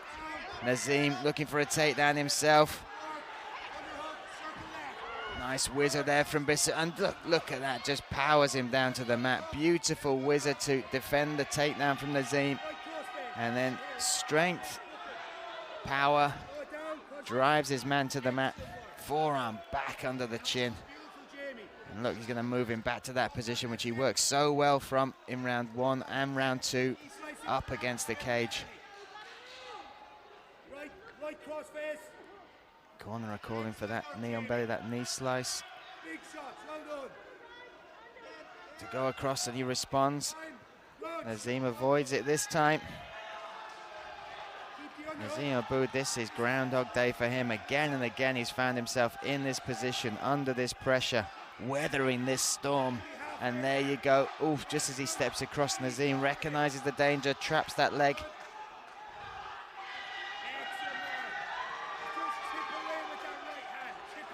And you heard the corner there just saying, just chip away, and that is exactly what Jamie Abbott-Bisset has been doing. Chipping away with a sledgehammer. Holding position, and then finding space, causing damage, then progressing position. And if at any point Nazim looks like he's about to make space or do something, the adjustments come from Jamie Abbott-Bisset. A real mature, vicious performance from this young man.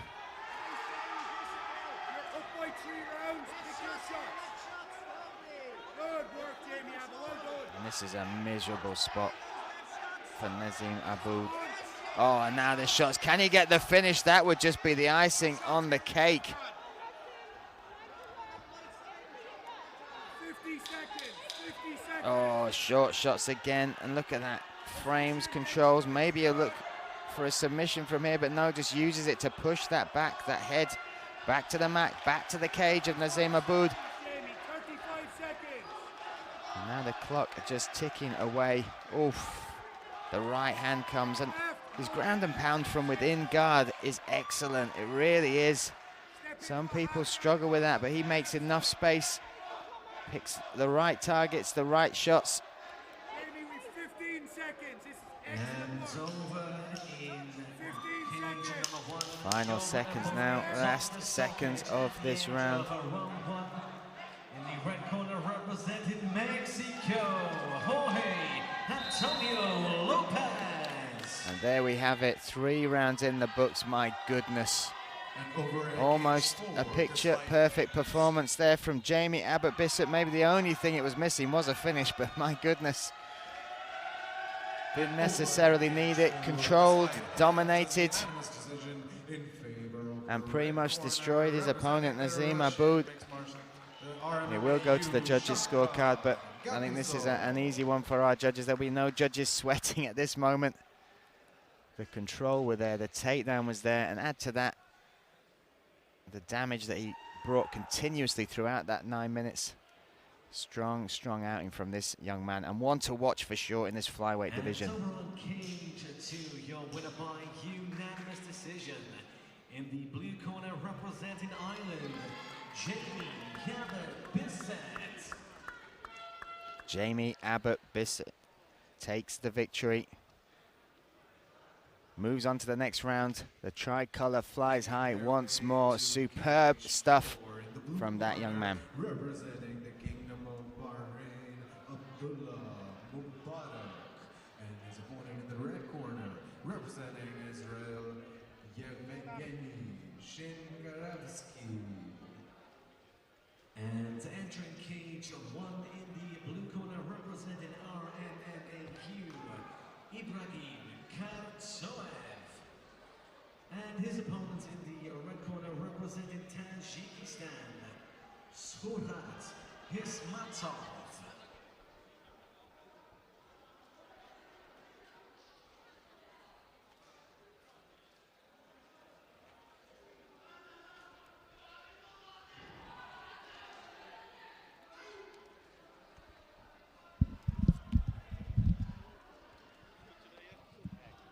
And now making his way to cage 2 in the blue corner representing Kazakhstan, Dastan Zhakibekov. And his opponent in the red corner representing India, Mahbub Khan Mohammed.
Some more men's flyweight action here. Cage number 2, day number 2. The IMMAF 2021 World Championships, and one of the biggest teams at this tournament is the team of Kazakhstan. And Datsan Zhakibekov, he will be in the blue corner, and he'll be taking on India's Mahbub Khan. We have seen both Kazakhstan and India claim victories within this cage earlier today.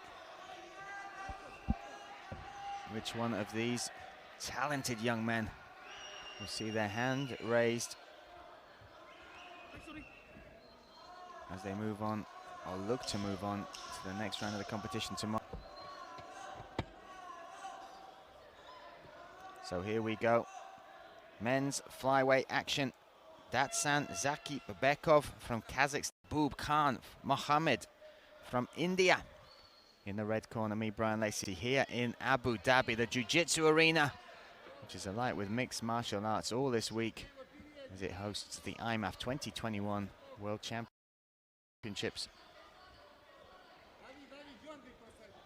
And Datsan in the blue corner, he's got excellent movement. Keeps that low base, tries to find a way, find an angle.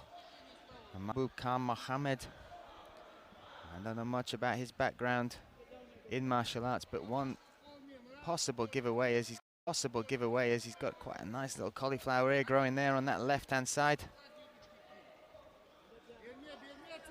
Right-hand side, sorry, of his face. Potentially, we'll look to see if he looks to get it to the mat. Patient opening from these two. Very different to all the fights we've seen the previous 9 fights before. They've started at some pace. These two feel each other out. Southpaw, orthodox stance. Nice inside leg kick from Mahbub. Heavy, turned, really talked through the hips. Kept on the inside. And one thing you can see, there might be a tell, they're wearing the shin guards, but Datsan very heavily strapped right leg.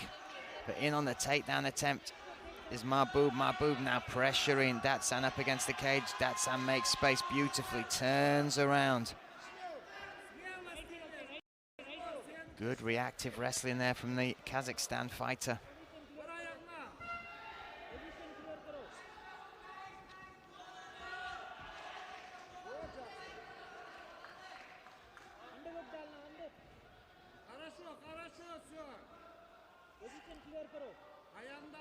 Datsan still pressuring Mahbub against the cage. Mahbub with that arm.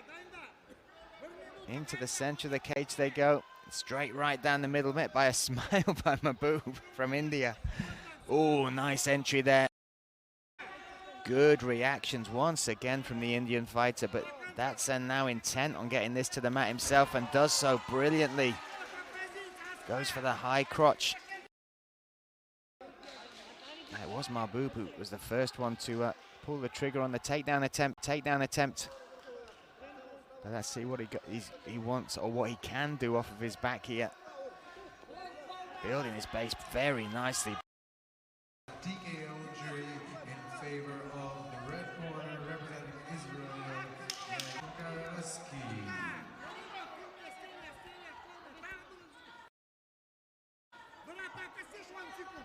Again, that's an in. That's a great timed entry. Oof, just at the end of the round as well. And you talk about timing with strikes, timing and range with strikes, but it's equally important, if not more, with takedown attempts like that. Time your opponents, and then the effort you need to get your opponent to the mat much reduced. Has basically used their energy against them. And that was put on display right at the end of that round by Datsan Zhakibekov from Kazakhstan. Nice moves himself, the get up especially from the far side of the cage, right in front of his corner. Under the pressure, the very strong pressure and technical pressure from Datsan Zhakibekov. That was impressive, super impressive to get back to his full. Next up, India's Mahbub Khan Mohammed in the red corner. Both here, both competing, looking to fight and find their way through this flyweight bracket. With the aim of trying to claim a gold for their country. Now those first 3 minutes, they'll have taken some data, they'll have learned lots about each other within that. And now what adjustments have their corners seen that they can try and unlock to try and switch the momentum, gain the momentum in this fight.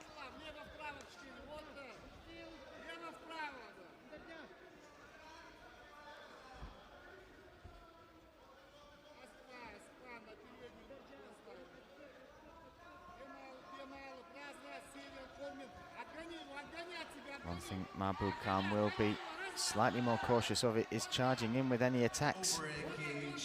Saw at the end of that first round just how easy Datsan was able to take him down once he timed that forward movement from Mahbub.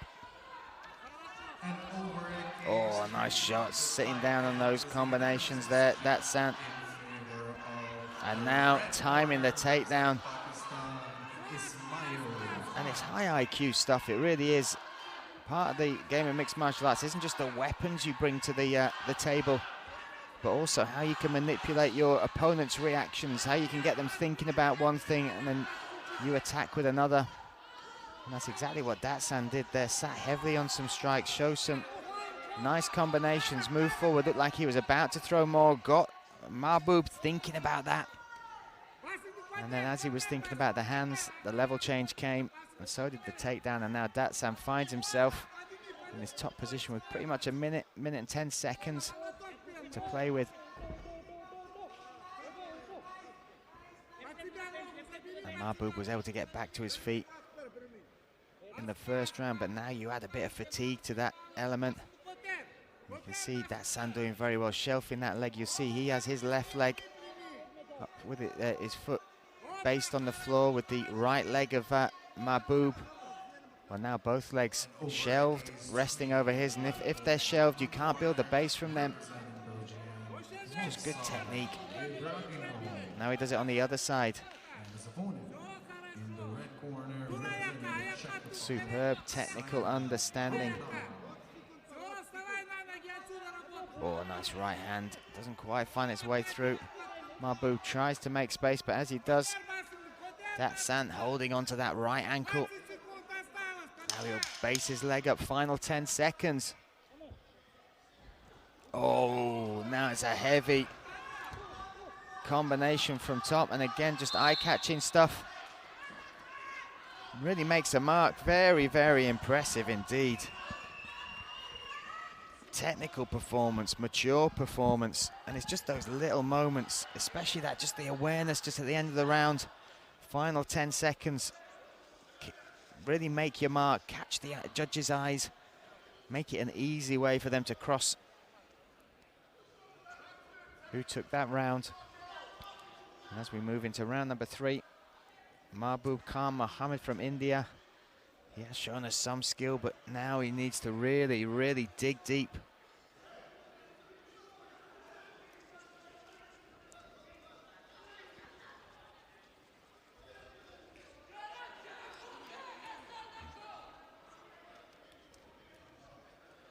Another sign of just how much the IMMAF tournaments have grown over the 10 years, a decade of competitions.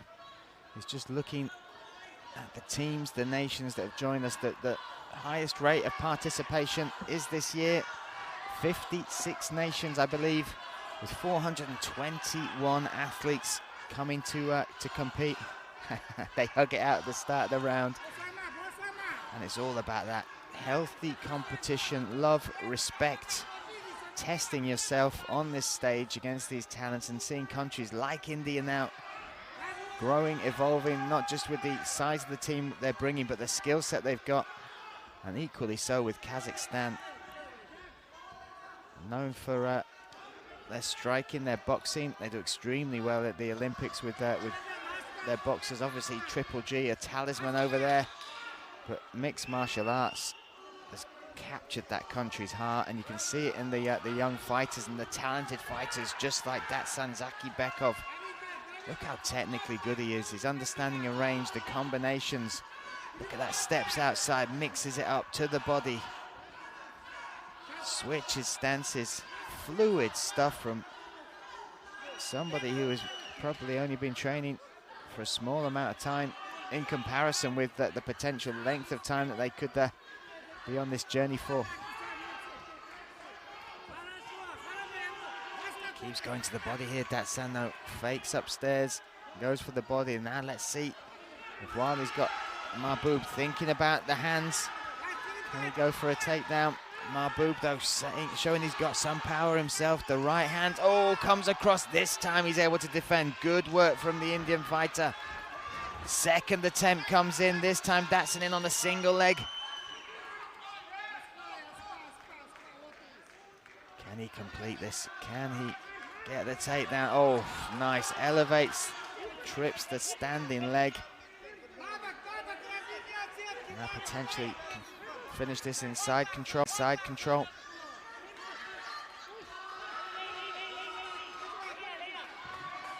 Aboud back to his feet. Aboud trying to make space. Oh, looking for a takedown of his own. Switches round. Oh, that's just so reactive. So good. Technically brilliant reversal there from him, and now just a section of a Mahbub Khan Mohammed pushing him down to the mat once again.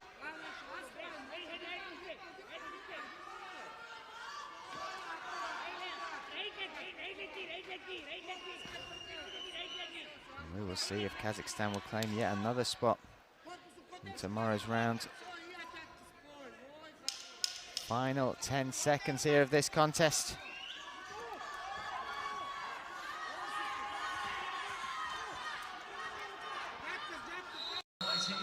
And there we have it. Nothing but respect there. And that's Zhakibekov. Looks fairly happy with his morning's work there. Mahbub Khan Mohammed. And all respect to him coming out here, testing himself and showing some real skills as well. A tough draw, a tough contest. But a bright future still. Khan Mohammed. We will wait for the announcement, and to do that, we just need to hand it to one man, Mr. Ricky Wright. And on cage 2, your winner by unanimous decision. In the blue corner, representing Kazakhstan, Shakikov.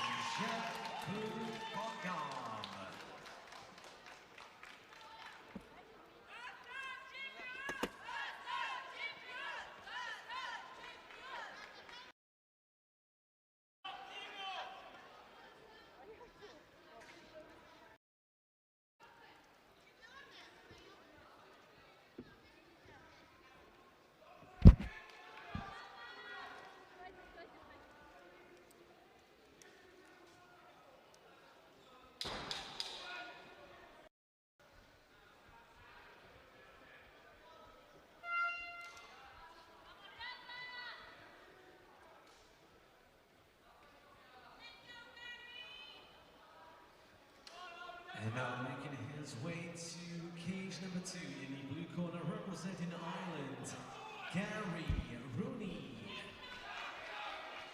And his opponent in the red corner, representing United Arab Emirates, Juma, Abdullah.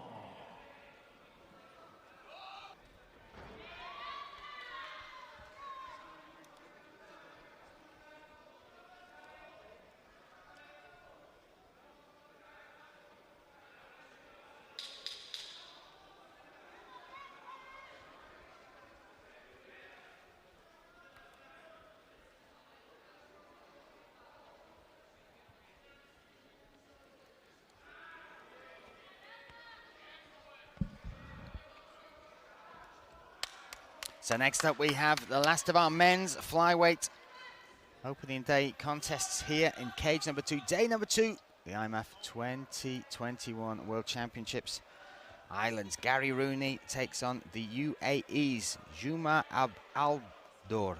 I'll say that again, Juma Al-Dor.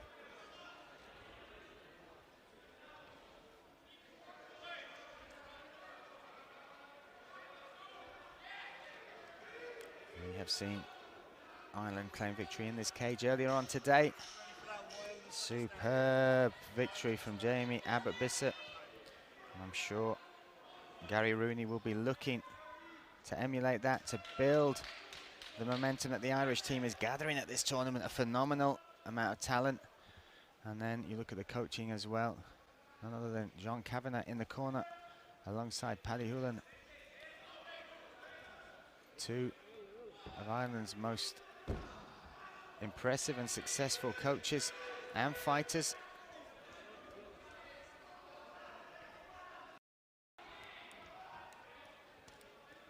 So we're set and ready for this men's flyweight contest. Gary Rooney from Ireland in the blue corner, Juma Abdullah from the UAE in the red. And they start at some pace. Rooney straight in the face of Juma. Juma firing big shots. Whoa! That was a wild start from Juma. Now Gary Rooney trying to tame that beast. He's got hold of the body locks now, looking for the takedown, and he gets it. Beautiful stuff from Gary Rooney. Now looking to work his way across. You're here in the corner there, the one and only John Kavanagh just letting Gary Rooney know he's got lots of time to work here. Oh, but Juma trying to reverse this position. You can hear the corner there, John Kavanagh say drain him, and that's exactly what you can do. I mean, this momentum, this pace, with the adrenaline of the round, of taking part in these tournaments, certainly can wear on you. Just be ready for that big bridge and roll to the knees. And Gary Rooney That's it. Nice in the stop. coming here, excited to compete at this tournament, test himself on this level. Spoke to some of the Irish guys as well. And this is testament to his mentality. He suffered a personal tragedy not long ago. But still wanted to come here and compete, and look at the performance he's putting on here. Phenomenal stuff. Juma, you can see just how hard he is to control. He's trying to make some space. He's trying to get his hips involved in this, to bridge, to roll, to try and reverse the position, but Rooney just so heavy on top. See how he's based out, his weight distribution high on the torso there of Juma.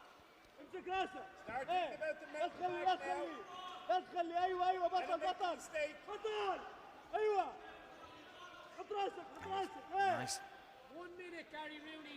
section of control here for Rooney. Looking extremely strong. Juma still trying to make something happen. You can see just how athletic and strong he is, but look at that pass into Mount. Great stuff. Now big shots. Gary Rooney looking for the finish in round number 1.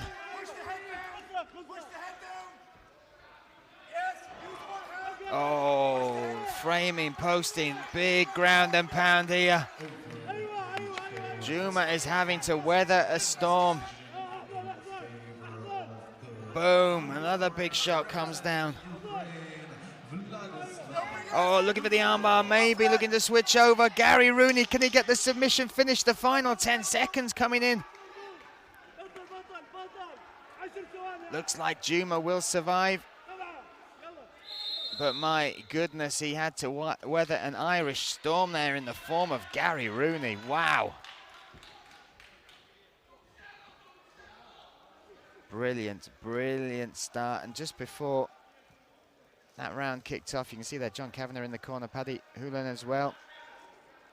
Just before that round started, one of the words of wisdom from both cornermen was be aware of the wild start, the frantic pace that Juma was going to bring. And that's exactly what happened. Juma was throwing big, heavy shots, coming at him with some pace, some furiosity. Rooney was able to get that body lock, take it to the mat, and once it was on the mat, that top control. And that's no easy task, especially when you're dealing with somebody as strong and athletic as Juma. But once you've got that position, he just held it, maintained it, wore on him, and when the time was right and not before, passed into full mount. The ground and pound the referee had his eye on. And then also the armbar just with the final 10 seconds. Not quite enough time to finish that off.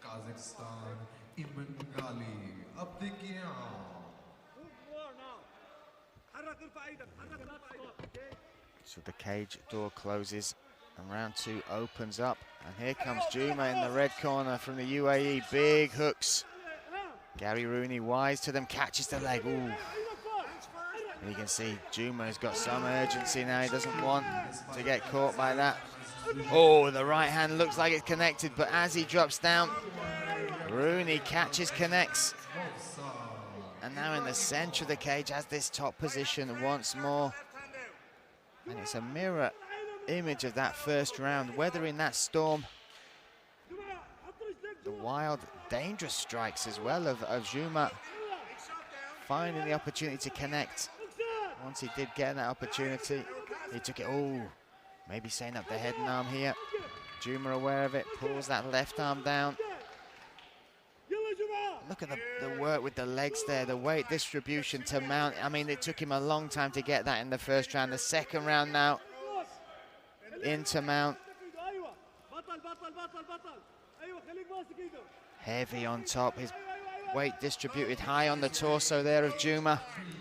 Keeping those hips out of the game. Now he postures up. Let's see where he looks to set up. He's controlling that far arm. Maybe look to step over a mounted triangle. Oh, Juma looking to buck and roll. Rooney wise to it. Same again. Juma understands the danger here. Strong, strong opening to this second round once again from the Irishman, Gary Rooney. Being guided through every move by John Kavanagh. Paddy Hoolan now, will he look to step over, maybe isolate that arm again? Oh. He's flattened him out, oof. And this is a picture-perfect performance from Gary Rooney. Another heavy shot. Big shots now, this is finish. Oh, Juma does well, reverses the hips, but Gary Rooney engages his, gets it, the position once again. This is almost a minute and a half of top control in full mount from Gary Rooney. Looking to trap the arm, looking for the arm here, will he get it? Oh my goodness. Juma, ducking, rolling. Rooney once again, now looking for the triangle. This would be some finish. End of the first round, he almost had the armbar. End of the second round. Final seconds. Juma looking to survive once more. Thumbs up to the referee. Oof.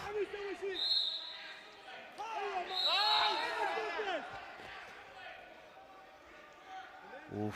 Thumbs up to the referee. The referee gave Gary Rooney a couple of extra seconds there. But Juma will survive to fight that round. John Kavanagh convinced that Juma tapped in that second round. But again, let's just not focus on that. Let's focus on the control, the progression, the threats coming from Ireland's Gary Rooney. What a performance. So early on, controlled from top, was patient, threatened and looked for the armbar. Towards the end of the round then went for that armbar, moved it into the triangle and armbar. Again, was just taken away from him by that clock down. 3 minutes now, 3 minutes left.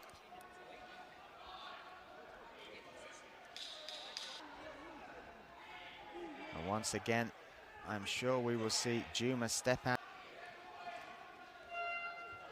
Looking to take the head of Gary Rooney off early in this third round. Both rounds 1 and 2, big hooks. There's the first one, right. Big. That's it. Right knee in the middle over the hip. Once again, Rooney times the connection. Now he's got the body lock, and look how easily he gets this to the mat. He gets this to the mat and straight into full mount. Each round, this position has come quicker and quicker. Rooney listening intently to his corner there. Kavanagh saying, get him away from that cage. Don't let him use that cage to try and escape this position. Now he's looking for the head and arm choke. You can see there he's using that left arm. He's walking his hands up. Can he get the submit? This is unreal. Sets it up. This could be it. Gary Rooney with an absolutely brilliant performance, topped off with a submission finish in the third round. pointed out by John Kavanagh. The second time you've submitted him within the fight. Unbelievable stuff. And Gary Rooney, from what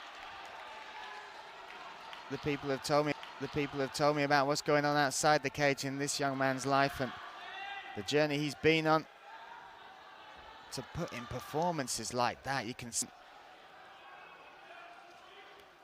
that is just highlighted by that performance. Brilliant stuff from Gary Rooney, not just rounds 1 and rounds 2, the progression through the fight and then the finish to top it all off.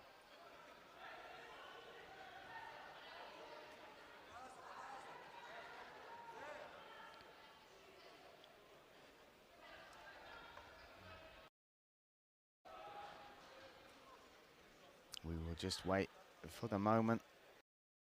I'm sure he's been thinking about all of last night coming into this morning. Again, his hand held aloft. That tricolour flying high.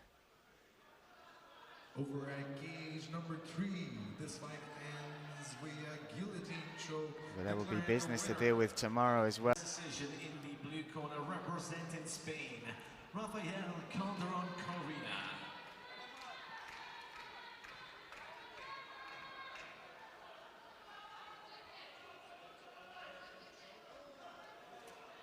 And over on cage 2, you're winner by on triangle.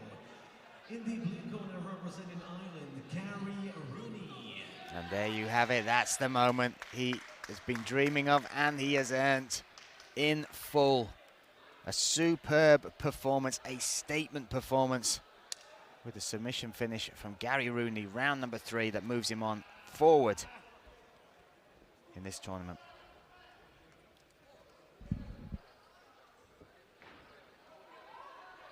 And over at gauge number 3, making his way in the blue corner, representing the RMMAU, Sergey Shakikov. And his opponent in the red corner, representing Spain, Jose Manuel de Arribas Gelarte. And making their way towards cage 1, in the blue corner representing Ukraine, Yaroslav Lewandowski.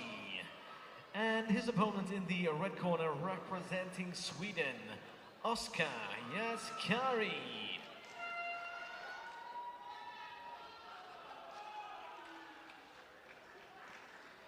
And now making his way towards cage 2, in the blue corner representing Tajikistan, Otabek Rajabov. And his opponent in the red corner representing RMNAU, Asaf Chupurov.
Next up, men's bantamweight, junior bantamweight action.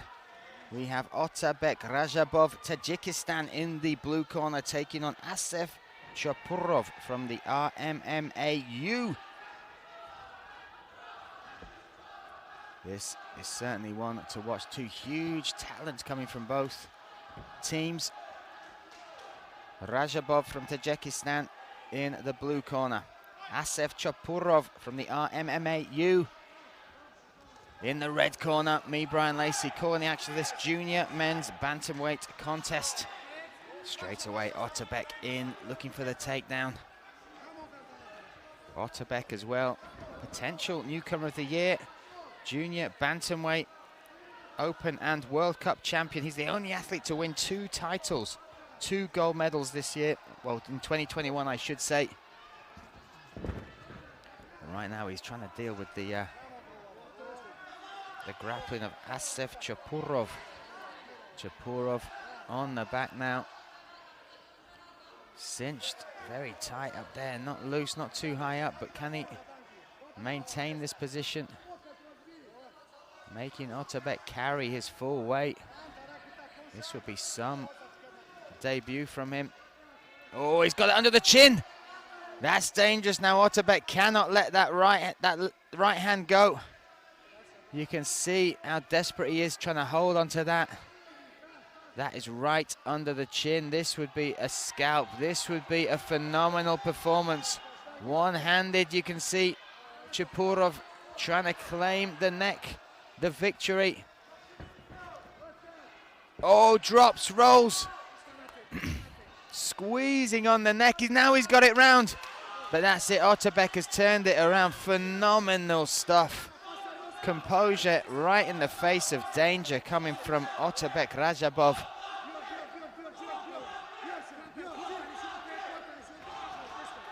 You can hear the Tajiki crowd, the fans, the teammates cheering on Otabek. They'll be breathing a sigh of relief as well. That was an extremely dangerous position early on in this fight.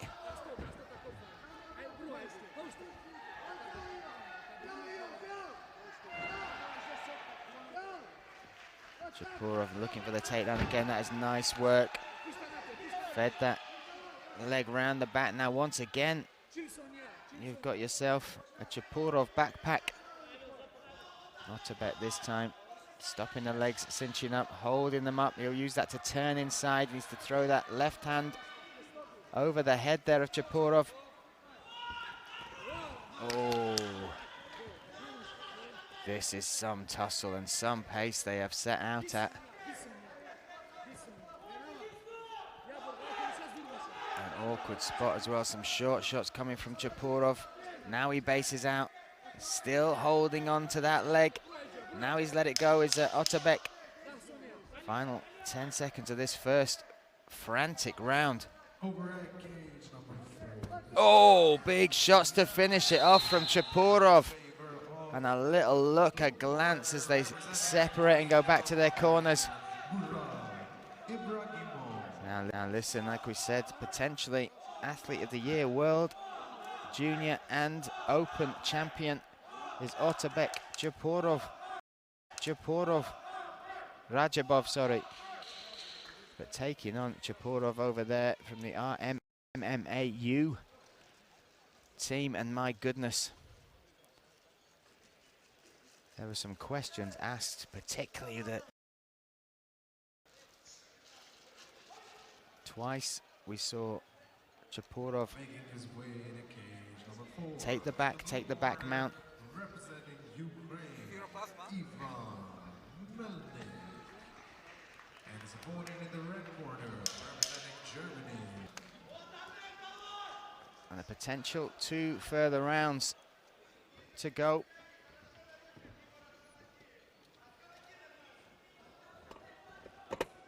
This men's junior bantamweight division for a long time has been one to watch. You look at the likes of some of the gold medalists beforehand, most notably of all, Mohamed Makayev, junior, then moved into senior, world and European champion. So arguably one of the most coveted of titles here under IMMAF. And look at that takedown here from Chupurov. This is a phenomenal performance. Outstanding stuff. Rajabov trying to control that left arm, maybe look to set up a triangle. He's got one foot on the hip there. Can he push for some space? Chupurov works his way around to the back. Will he jump up? Drops and rolls. The level of technique offensively and defensively from both athletes. It's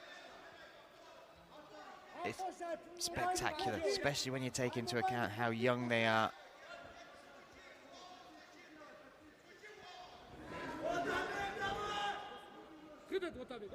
Now into this 50-50 wrestling position. Rajabov trying to push Chupurov back to the cage. Looking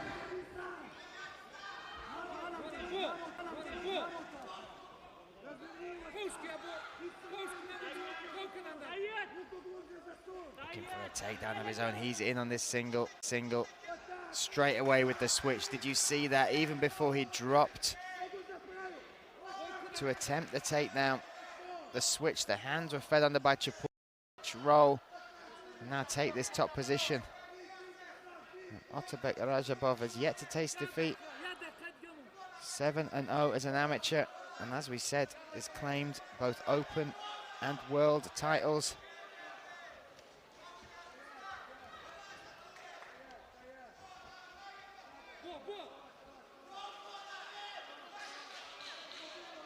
Still pushing hard, still looking for this takedown, but now you see his head is low. He was under the crotch there of Chupurov. Over at cage 4, this fight ends as a no contest.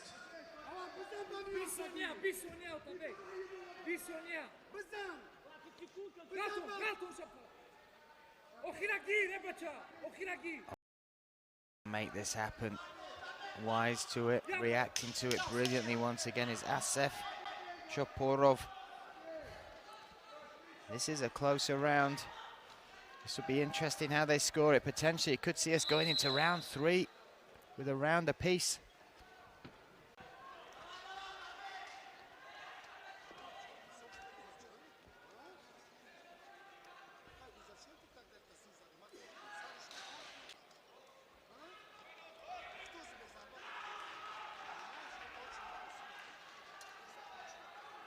Corner, the Tajiki fighter, some urgency about them. I think they realise how close this is, and it could be that one round apiece going into this third. Chupurov, though, has impressed on every single occasion. In particular, that switch from the takedown. Looked like Rajabov had got it, and as he went to engage, pull away from the cage, Chupurov just fed that hand underneath, used the momentum, turned and rolled, and Rajabov found himself on bottom.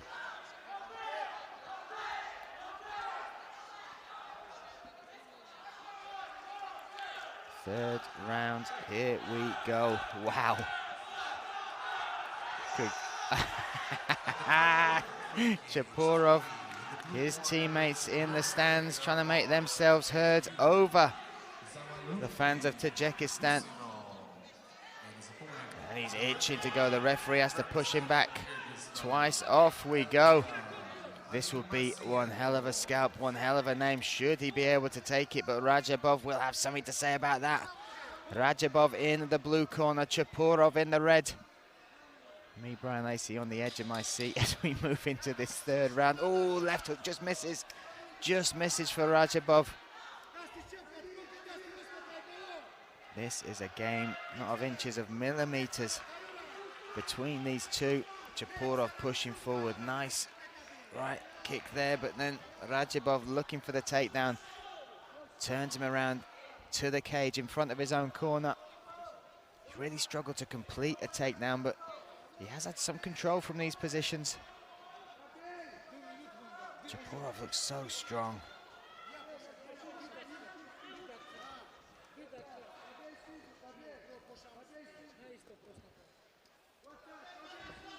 Oh, he's looking to turn. He's got that single leg. Chupurov is just keeping that on the outside of the thigh, the left-hand thigh there. You see that ideally when you're doing that turning takedown, you want it between your legs. Rajabov will need to pull that foot in between his legs, but oh, it's the switch again. Look how strong Chupurov is. Got the double underhooks, turned it around, and now looking to impose himself. And look at the difference. The difference on how easily he's able to take Rajabov down compared to the effort Rajabov expelled attempting to take his opponent down. That one takedown right there could be definitive, could be the moment. What is Rajabov? What can he pull from his bag of tricks to try and turn this around?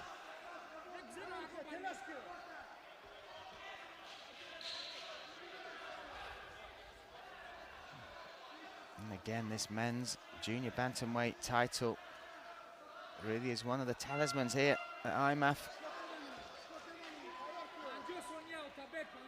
And Rajabov, his corner, trying to urge, instill something in him to reverse this position.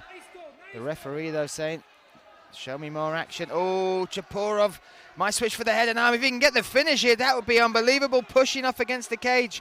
Needs to flatten himself out. This would be the performance of the day. Can he finish? The undefeated Open and World Champion. Yes, he can. Asef Chupurov takes the victory, moves forward into the next round.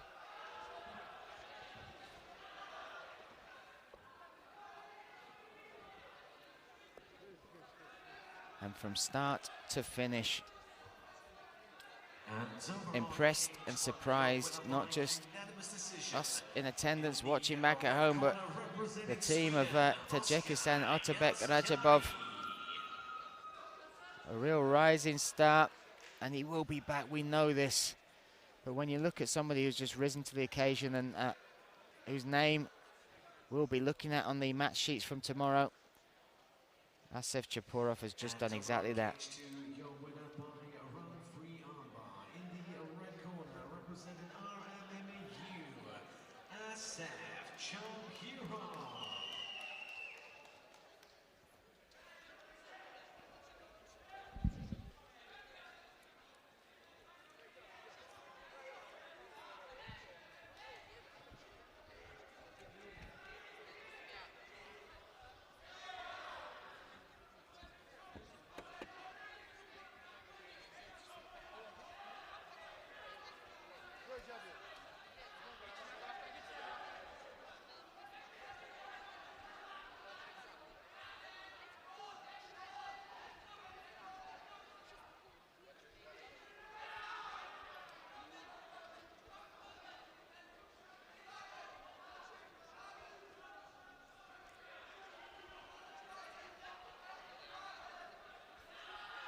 And now please welcome into cage one in the blue corner, representing the Kingdom of Bahrain, Shamil Aliyev. And his opponent in the red corner, representing Australia, Kumar.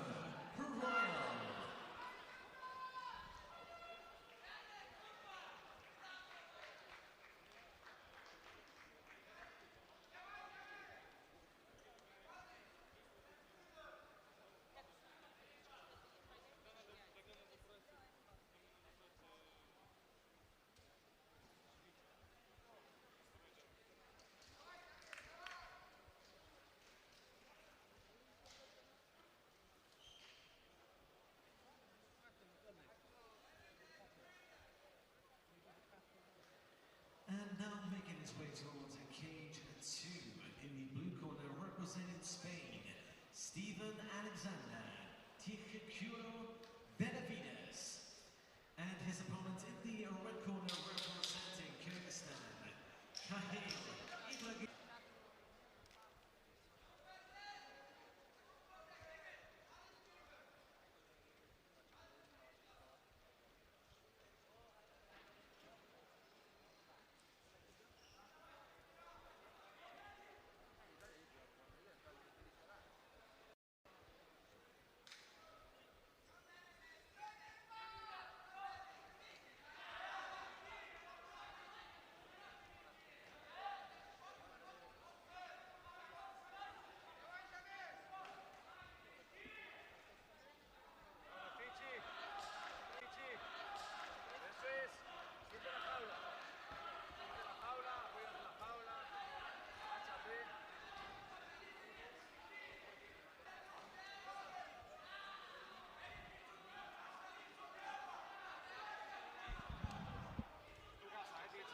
So we have another men's junior bantamweight contest here on cage 2 for you to enjoy.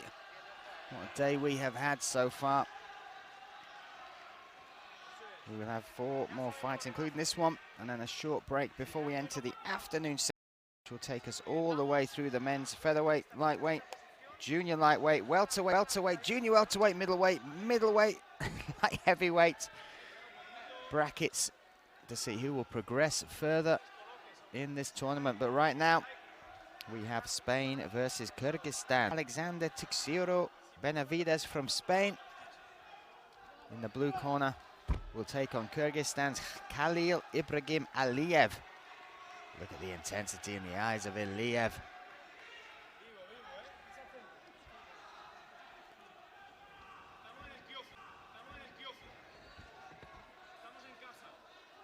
We are set. We are ready for this men's junior bantamweight contest. Steven Alexander Teixeira Benavidez from Spain, Espanyol, will take on Khalil Ibrahim.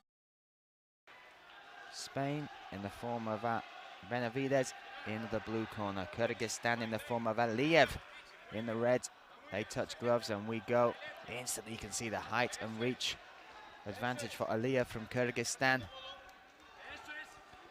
See if he can use that to some effect.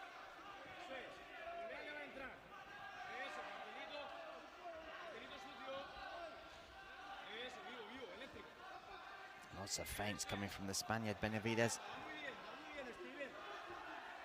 Nice jab and lateral movement coming from Aliyev from Kyrgyzstan. And Kyrgyzstan might not be a name you instantly put together with mixed martial arts, but they have one of the greatest of all times in the Shevchenko. He's a champion in the UFC, flying that flag, representing that country. And over here in the IMMAF, they're looking to really make their own little mark. Benavidez from Espanyol, Spain, will have something to say about that. A real fire in his eyes, some pop in his punches as well. Nice outside leg kick from Aliyev.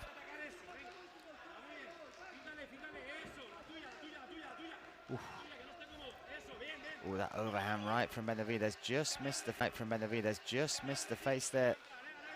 When you're fighting the taller fighter, those overhand right shots, especially orthodox versus orthodox.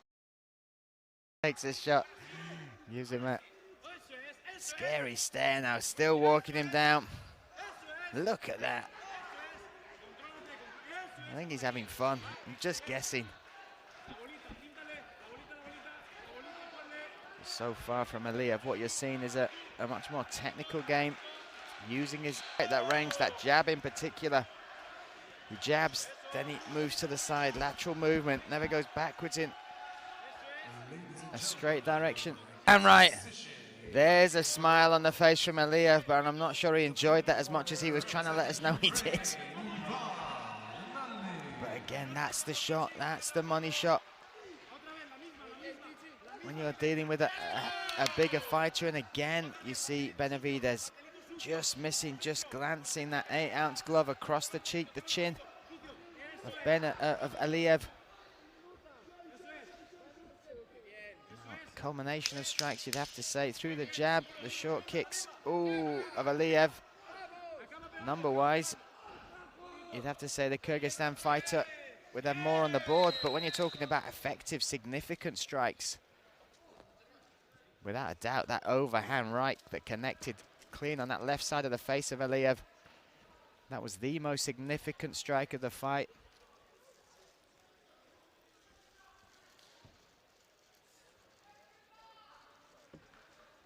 And over at cage 4, making his way to the cage in the blue corner, representing Ukraine. See there the corner of Benavidez from Spain. They went in with a smile on their face. In the red corner, representing Austria. They know the shot they want. They know the shot they want. Maybe it's just about setting it up a little more nicer, getting a better read on their opponent. But again, from Aliyev, what I do like in it, this is something that sometimes you don't see fighters, especially young in their careers, use as well as they can, is their natural attributes. And with Aliyev, you have a very tall, a very rangy, a very long bantamweight fighter. And I like the fact he used that long jab, a little thumbs up. Scream of Alhamdulillah from Aliyev as we get set for this next round. And then a smile, they touch gloves and they go again. But yeah, like I said, what I like about Aliyev was he uses those long kicks, makes you have to work to get within range. The jab's nice, nice outside kick, nice inside kick. Benavidez, you can tell he's got faith in his hands and his chin. Trying to work his way inside that range.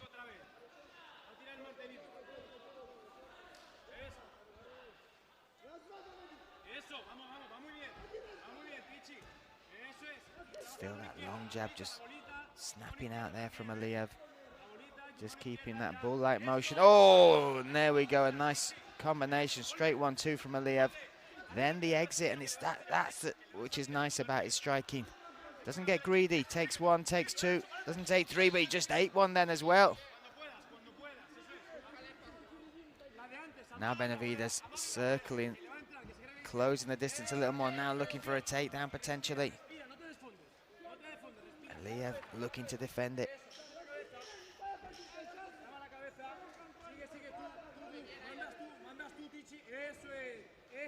Oh, burying that head, and he's vicious with his style. Little chest bump. Wasn't sure if that was a shoulder shot. A little chest bump there from a Spaniard Benavidez. Ooh. Back to that long punch, that long rangy jab for Benavidez.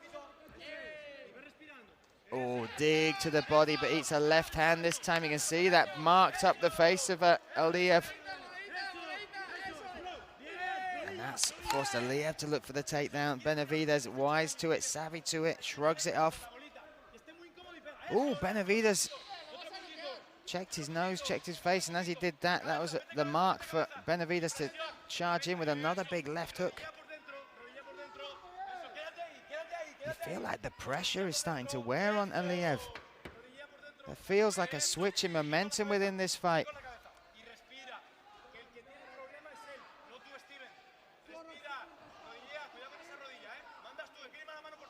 Strong, strong, and that's why you can see the blood now coming down. Can't quite see if it's a cut or if it's from the nose there of Aliyev. But it certainly seemed to bother him, and that was quite literally red rag to a bull. And Benavidez charge forward. Oh, the whizzer battle goes on. Back to their feet they go. Oh.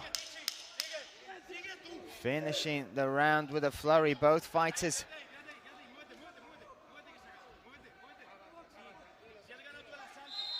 And actually, the blood might be coming from the nose of Benavidez. The blood that you saw on the forearm of Aliyev. Just trying to keep my eye on Aliyev just to see what was bothering him in that round.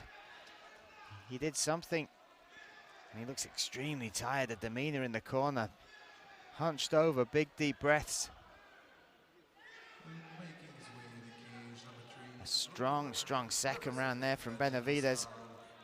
Can he keep up the pace, that pressure? And it was the pressure. It's hard to describe pressure as a weapon, but it certainly is. If you are constantly in your opponent's face, taking their best shots, pushing the pace, fighting off your back foot is deceptively tiring as well.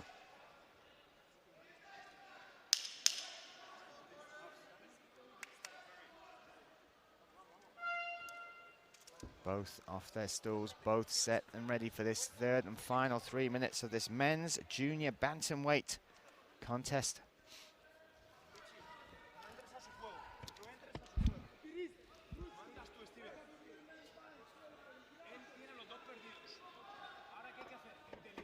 Keeps looking at his right hand. Aliyev keeps looking down at that right hand. I'm not exactly sure what's happened. Let's see if he throws it. Benavidez in the blue paint. Aliyev, red corner. Oh, they both connected then. They both connected. This is getting wild now. I talked about in the fight. Feels like he's just decided to bite down on that mouthpiece. We've got a war.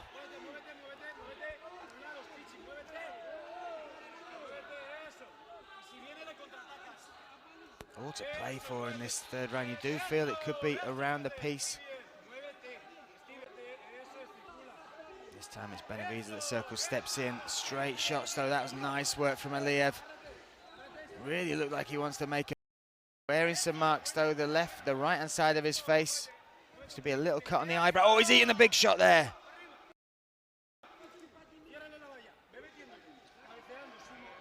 Keeps doing that thing with his mouthpiece out. Usually a sign of tiredness. But like I said, he's wearing some heavy damage on that right side of his face. Small cut, I think, just on the eyebrow. Very red around the eyes. Deep breaths though, and Benavidez is still coming forward. Nice outside leg forward, nice outside leg kick. Saying that though, Aliyev has had some big moments. Nice overhand right once again from Benavidez. Oh, Aliyev with a straight right. This is a close one. This is a close one. And the clock is ticking. Now Benavidez in on this single. Can he get it to the mat? Hammer fists are the price he's paying, and now he's back to his feet. This time Aliyev looking for a takedown, just showing him how it's done. Oh, he might give up his back. He might give up his back. Aliyev has this headlock position, but Benavidez is the one with the body triangle moving to the back. If he can just push that round, he has. Superb stuff from the Spaniard. What a way to turn it around. That could be under the chin. Could be a huge finish. Can Benavidez take the victory here against Kyrgyzstan? Palm to palm he goes, then readjusts the grip, and he gets the tap. Wow. What a fight. What a finish. Earned victory against a tough opponent. Khalil Ibrahim Aliyev can hold his head up high, but my goodness, the transition once they hit the mat. And it was the takedown from Aliyev, but it was the way Benavidez adjusted and then got the finish. Brilliant, brilliant stuff from the Spaniard, Steven Alexander Tixicuro Benavidez. What a name, what a fight.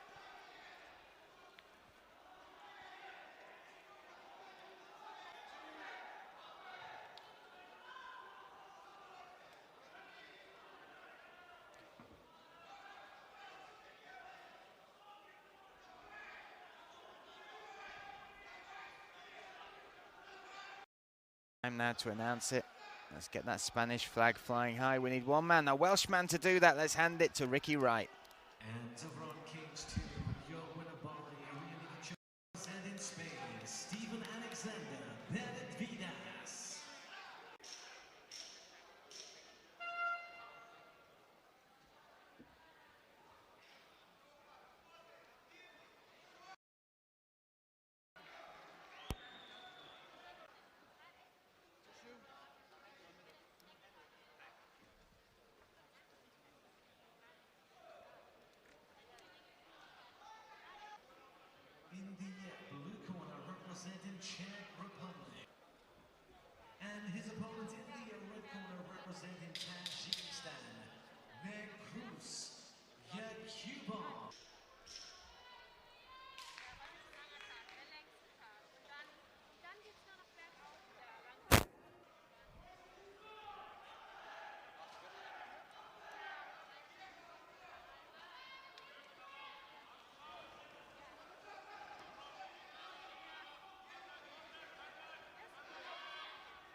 So the action keeps on rolling. 3 more fights here, including this one, before we have a break.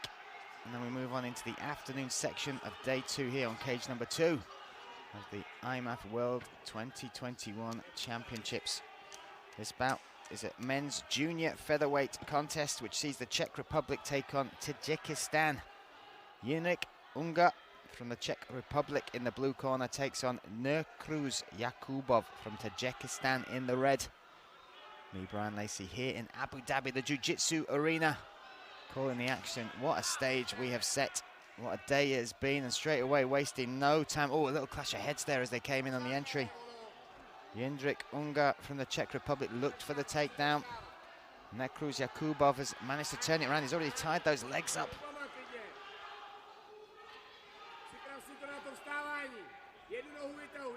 Yindrik has a victory at IMMAF before. He was over in the Czech Republic. He beat Yehor Naboka by rear naked choke in the second round.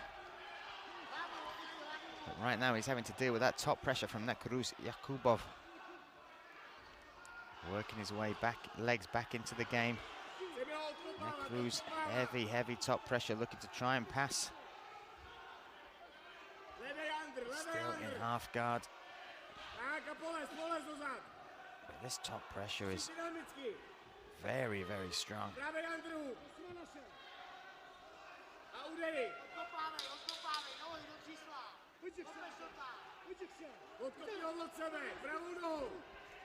Nekruz now back to his feet. He's got to avoid those big long up kicks coming from the Czech fighter.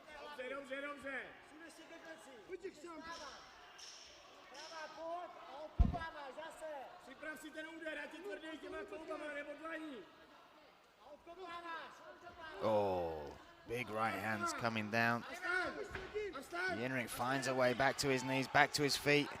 Oh, relentless pressure from the Tajikistan fighter, Nekruz Jakubov. That pressure has got to wear on both of them. This is some pace. It has been a scramble, a fight for position right from the start of this, right from the opening bell.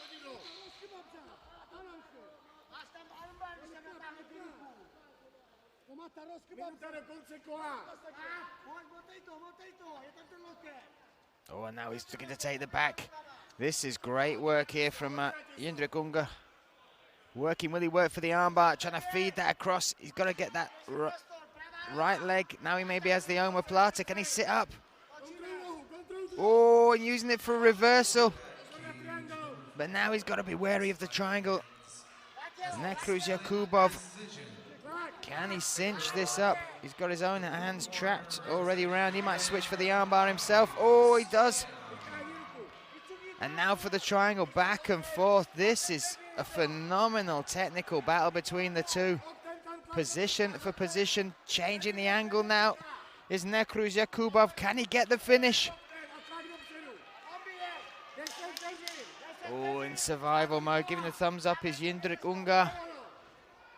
Oh, now switches to the armbar. Nekruz trying to finish this before the end of the first round. Not enough time.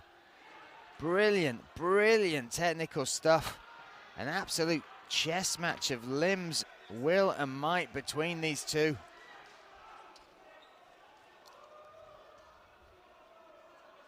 And a furious pace as well. A lot of that contested on the ground. In fact, pretty much entirely, bar the first, I'd say 2-3 seconds. And there are some big breaths. I'm looking across the cage at the Tajikistan corner. Some huge breaths being taken. Look at that. What an exhausting first 3 minutes between these two. Both the corners are shaking out the limbs, trying to get rid of the lactic acid of both fighters. Giving them as much chance, opportunity with that 1 minute's break to recover as best they can. And it could come down to that, who can recover best between these rounds, because if this pace continues into round number 2 for the second round for the potential next 3 minutes, it might just be whose conditioning can withstand that pace the best that could give them the edge. Some extra seconds of oxygen bought there, just the cage floor having to be cleaned just to make sure the surface is as fair and true as possible. So we have Czech Republic Jindřich Unga in the blue corner taking on Jakubov from Tajikistan in the red. And it's Nekruz that goes for the takedown first. Excellent sprawl, but driving towards the cage here, trapping his man against the cages. Nekruz Jakubov pulling that leg around. That's very good stuff there. When you look at the entry for that shot, you wouldn't highlight it as a clean entry, but what was there was the commitment to drive forward, to complete the takedown with the aid of the cage. He's done that, Nekruz. He's pulled those legs away, and now he's trying to establish top position, and this again is a very grueling battle between the two. He's trying to turn the back of the Czech fighter off the cage to pin it down. And again they scramble. Using his knees, his long limbs very, very well is Jindřich Unga. Oh, he's grabbing hold of that arm. Straight arm lock there, and then maybe looking to switch it into an armbar for himself. The speed at which he can attack with those legs is super impressive. Still driving forward is Nekruz Jakubov. Ooh, short shot just misses.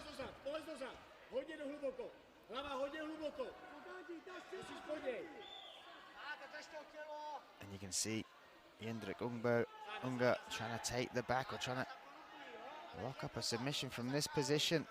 This would be great. An armbar, belly down. Can you get the finish? Jindřich Unga, this would be huge. What a battle this has been. You can see that's huge. Now belly down again. The cage has just stopped the roll. Jakubov trying to survive. Still that arm is trapped, being held. Can Jindřich Unga work his way around to top position, but no, he's giving up his back here. Somehow Nekruz Jakubov survived that. Now he's in full mount right in front of the Czech fighter's corner.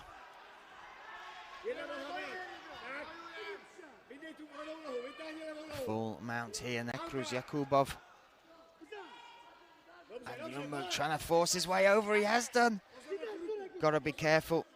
That right arm is in trouble if he's able to isolate it, Nekruz. You can see he's trying to control, maybe set a triangle up as well. They have gone backwards and forwards with submission, attacks and position, but now that could be the fatigue showing. Nekruz wasn't able to hold that. Now trying to take the back, now trying to look for us. This has been phenomenal. My goodness. Need it after this fight. Back and forth. A lot of top position there for Nekruz Jakubov. Nice reversal though, coming from. Tired as well. On the flip side, not even taking the stool, right down on the mat. It's his opponent, Nekruz Jakubov. Both absolutely exhausted, and a little tell sign maybe at the end of that round was how Jindřich Unga was able to take the back, reverse the position from mount. And that could be down to the tiredness, the fatigue of Nekruz Jakubov. We shall tell, but 3 minutes. 3 minutes is all that is left in this contest. Huge breaths. Still holding them arms down, trying to force as much lactic acid out of them as possible. I mean, those little 8-ounce gloves on the end of their arms, they might feel like 20-kilogram weights. Nice entry, nice entry. Nekruz Jakubov, and when fatigue kicks in, Nekruz Jakubov, brilliant timing entry and completion of the takedown. Once again though from this back position, Jindřich Unga trying to find the way. He's looking for that Kimura grip. Again, Nekruz looking to step across into mount.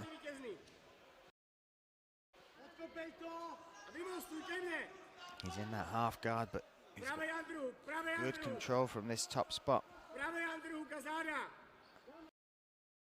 underhook. Oh, he might work his way around to the back again. Same again. Testament to their technique and skill. Both creating space. Both creating submission attempts, attacks. But maybe the difference will be those takedowns. The entries, the completion from Zhakibekov.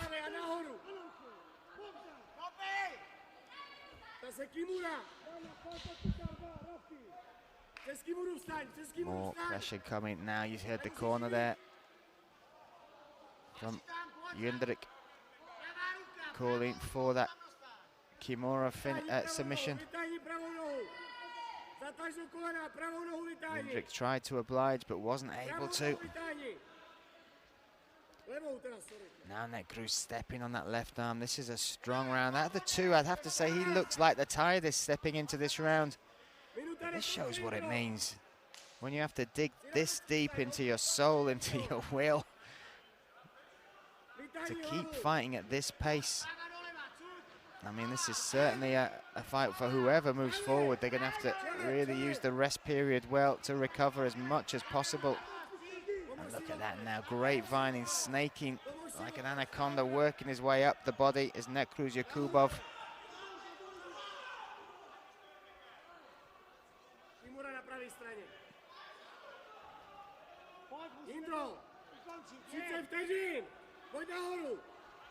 Still trying to make space is Unga. Still trying to build that base. He's got his hand on the back of the head. That's the right thing to do. He needs to get those legs free so he can build the base, turn to his side, get on his knees.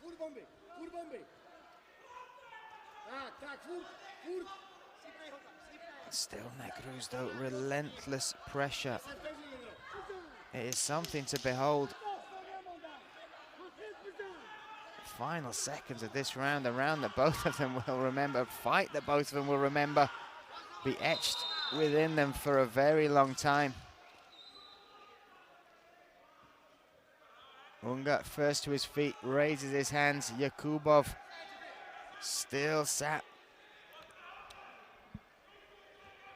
Will he have done enough to move Tajikistan into the next round? That third round, that takedown,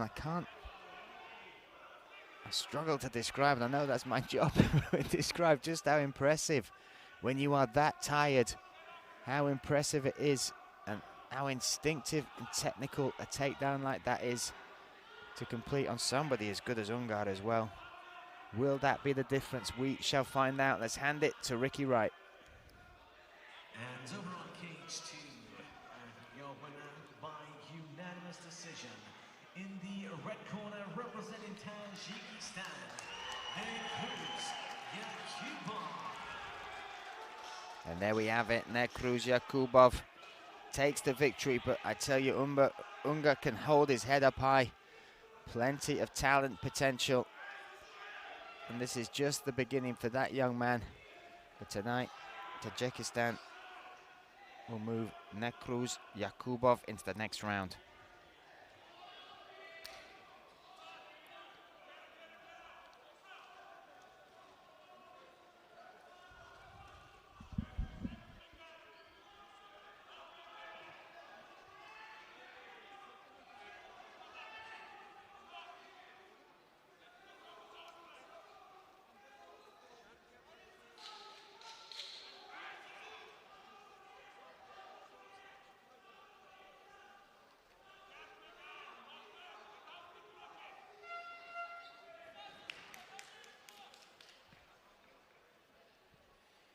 Now making his way to cage 2 in the blue corner, representing RMMAU, Gaji Aliyev. And his opponent in the red corner, representing Kazakhstan, Sangat Shadan.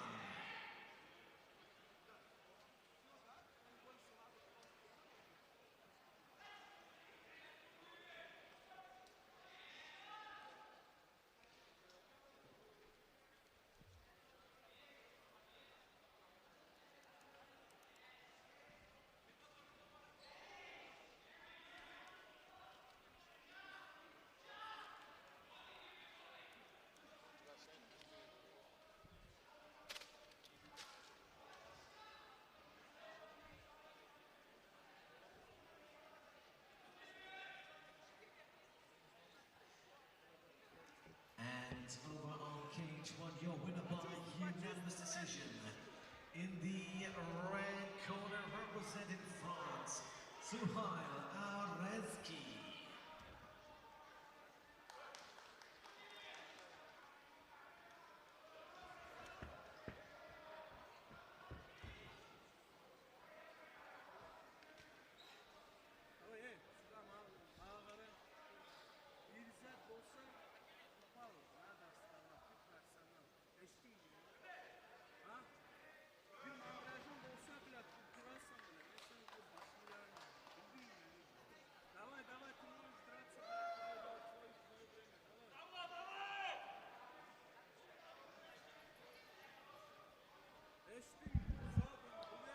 So our next men's junior featherweight contest takes place right here, right now in cage number 2, day 2 of the IMMAF World Championships.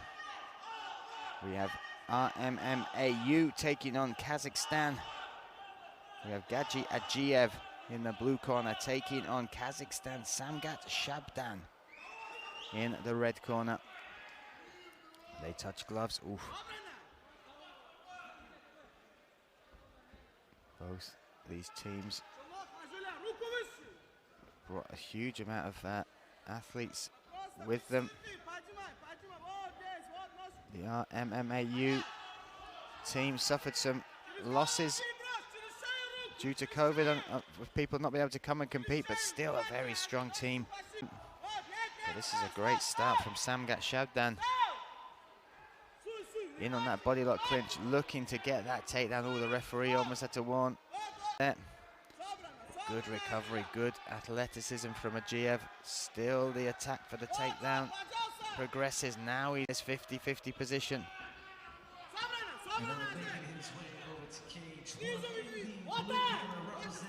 Both excellent striking styles. But that's a little mistake there, and an excellent takedown from Aliyev.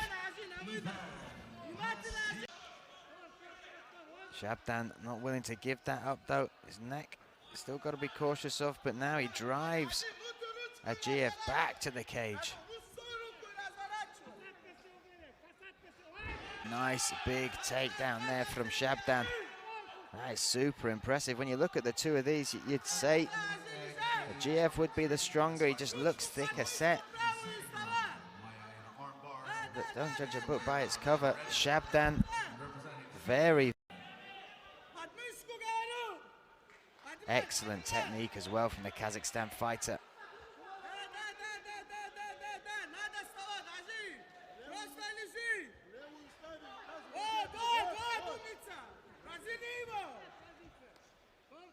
Back to his feet though, Aliyev.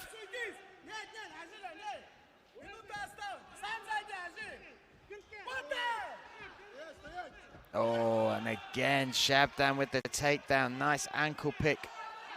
Puts Aliyev back to the mat.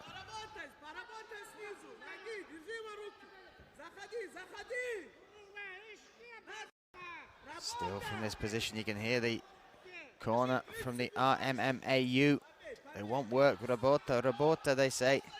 They won't work from the fighter that's on the back. At the minute, he's got that guard. From the closed guard, now he's opening it up. Now he's opening it up. Needs to switch his hips, find an angle.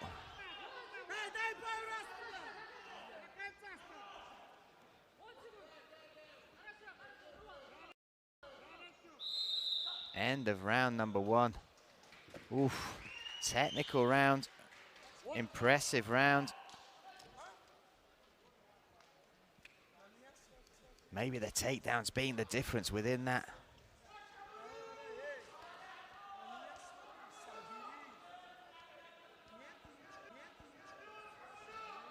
Potentially 2 more rounds to go here. Men's junior featherweight contest. Gaji Aliyev from the RMMAU in the blue corner taking on Samgat Shabdan from Kazakhstan in the red. And for me, the impressive moments within that round were the takedowns. The ability of Shabdan to get it to the mat. The second one in particular, when he got that there. Aliyev unable to feet.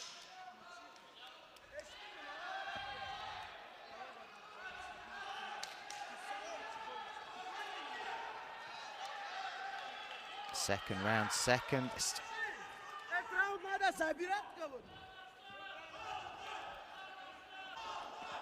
Samgat Shabdan, red corner. Gadji Aliyev, blue corner.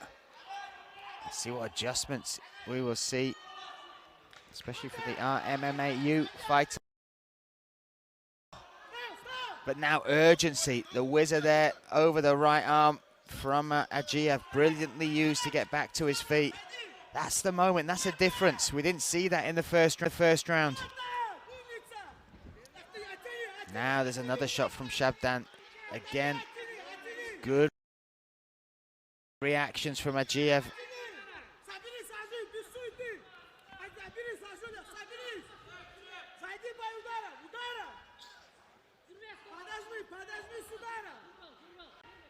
And another takedown once again, but this time coming from the side of Aliyev, flips the script and now has this top position. And again, within these rounds, when you're learning and you're trying to figure out your opponent, what skills they've got, what weaknesses you can take advantage of, it's about the adjustments, and there's some brilliant stuff coming from Aliyev. First of all, to get back to his feet, then to impose the takedown himself, but the response from Samgat Shabdan sees him getting back to his feet and looking for another takedown of his own once again.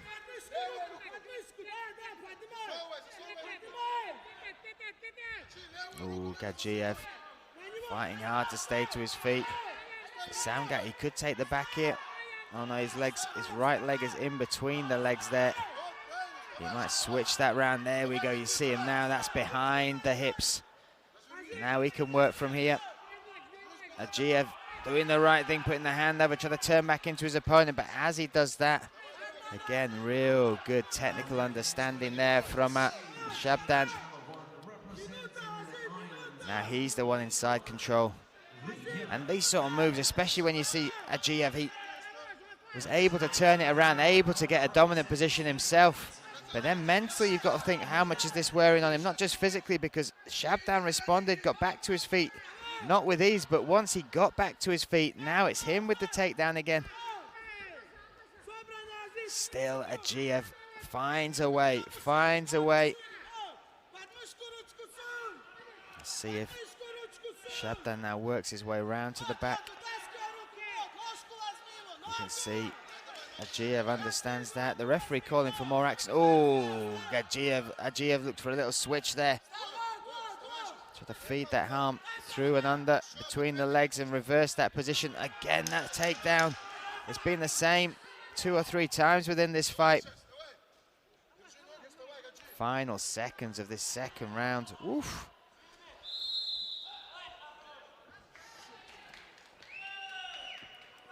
Six minutes down. A slightly despondent Aliyev getting back to his feet again. Once again, a little warning from the referee about holding the cage on the takedowns.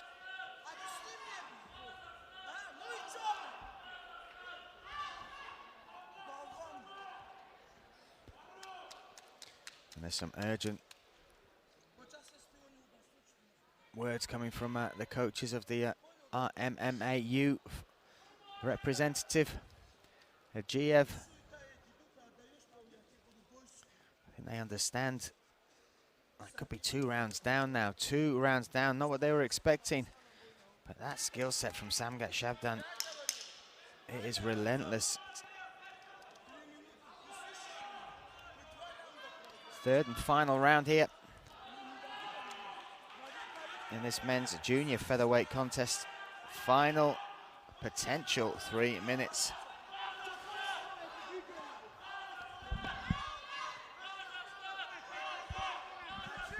Referee giving Aliyev a fairly stern warning regarding grabbing the cage on the takedowns.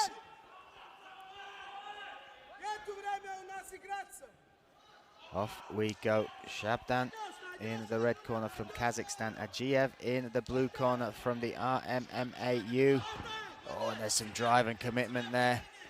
Again, the entry wasn't great, but look at the urgency. He knows he needs to complete this. Keeps driving Shabdan to the cage. Shabdan doing all he can. He's threatening on that neck. Keeping those legs as far apart as possible. Now Aliyev switches to the single leg. Will he go for the high crotch takedown? Will he try and pull, reap that left leg of Shabdan in between? As he does exactly that. Pulls it back. That's a nice moment there. That was a deep breath from Shabdan. Now you see Aliyev, he's tied up those legs. Figure of forward, both the legs of Shabdan. You're wanting a response from your fighter, and you're getting exactly that from Aliyev. He looks exhausted, but he understands what is at stake. The referee stood him up. I've got to say, not in total agreement with that stand-up, especially when you know how hard Aliyev worked, plus the fact he was using shots and using that figure of four. But there we have it. And once again, Shabdan now looking for a takedown of his own. This is where he likes to work from. Elevation and turn has been the key. One way, and let's see if he goes the other. Now he's got that left leg behind the legs of Aliyev. Oh, he feeds that through.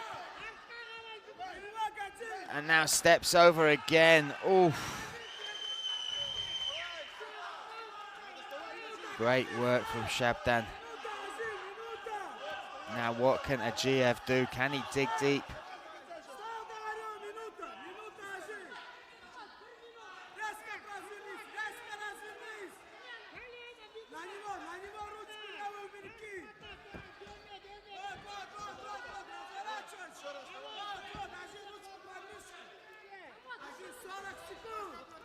Shabdan again looking for the takedown. Oh, that's a big one, and he's trapped the arm behind the back. I think he's let that go now, but huge takedown.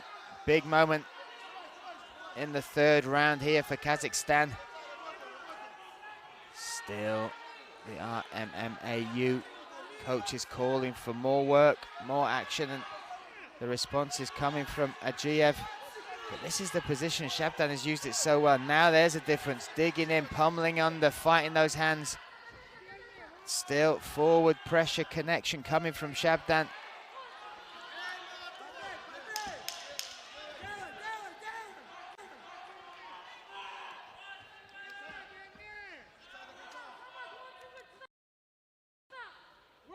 Now Aliyev, a better spot, but the end of the round, the time has run out. Both are exhausted, and understandably so.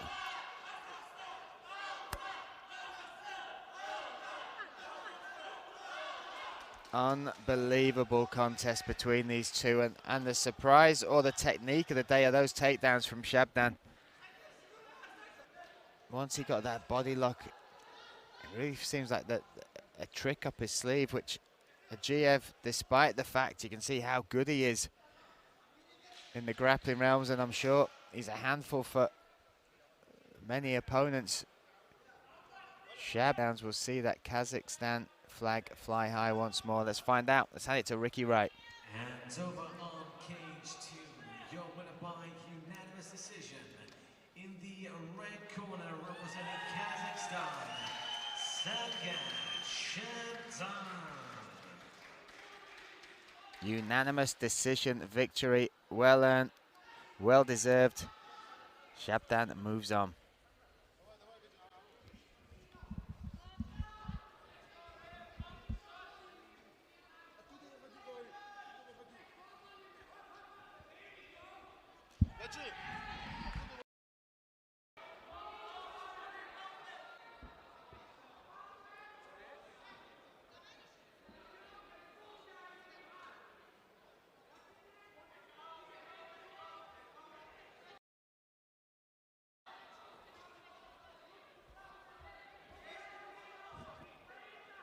And now making his way towards cage 2.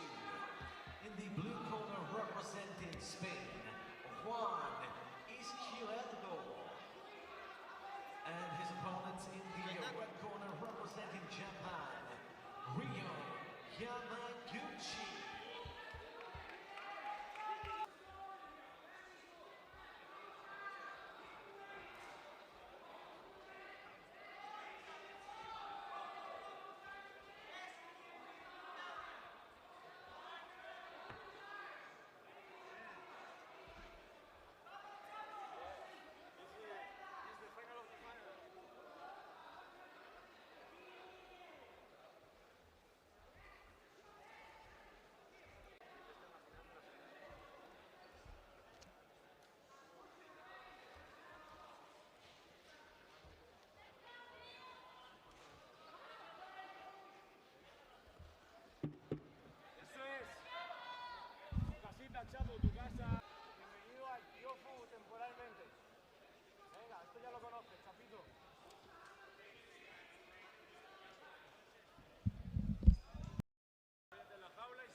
So this will be the final bout this morning before we have a break and return to action. That will see us go all the way through to the light heavyweights today. And what a way to finish the morning session. My goodness, you just heard the coaches say this is the final of the final. They believe this might be the two best fighters in this bracket. This is the men's senior featherweight division. One is Chupurov from Spain.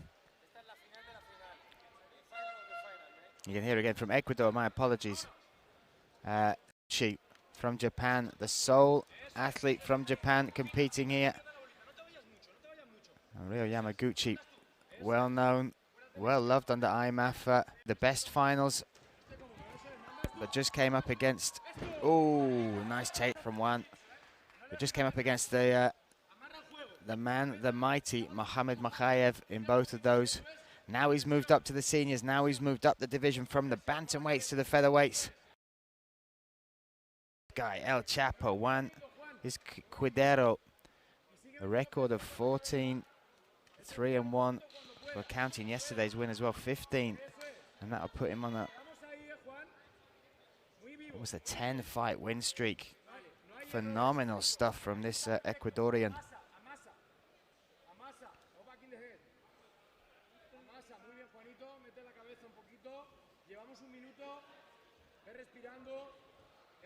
Or I should say, I'll correct myself, a second time listed now as representing Spain. Very strong on top as well. Ryo Yamaguchi trying to find a way back to his feet, does brilliantly to do that. Oh, the referee almost took a tumble there as well. Toe to toe they go. Ryo Yamaguchi in that southpaw stance. Oh, got to avoid that takedown. Now inside, controlling that beatdown position. Oh, this is tough. This is tough. Looking to set up the finish from this position. Can't quite see the grip. He's got a straight arm lock at the minute, straight arm bar, putting pressure on that elbow. But that is a tough, tough spot. You could go for the reverse triangle as well. Yamaguchi, oh my goodness. This will be a hell of a scalp. Can one take it? Yamaguchi still surviving this. He's adjusting now. Still at that reverse triangle. Round the back. Still the grimace you can see. Can't quite see what's going on the other side. Now again he's going for that straight arm lock. Again trying to get the finish. Yamaguchi trying to make space. He does so.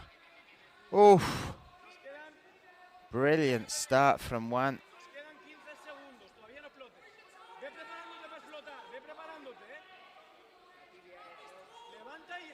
You have to wonder, was there any damage caused to that arm? My goodness. Final seconds of this round, and what an action-packed round it has been. But one, you would have to say, the Spaniard, one, is Cordero, is taken with that the grappling and then also the control. Almost a submission on the arm.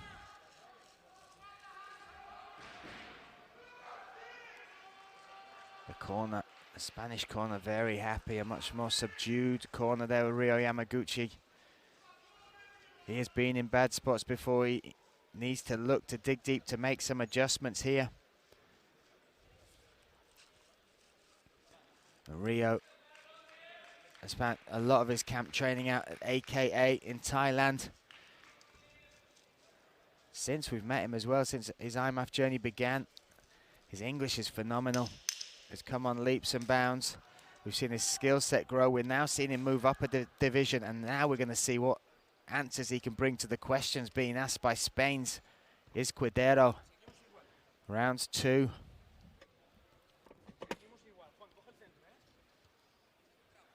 Off we go. Ryo Yamaguchi from Japan, red corner. Is Cordero from Spain in the blue corner. Southport versus Orthodox, me, Brian Lacey, alongside the Spanish team. You'll be able to hear there, really urging their man.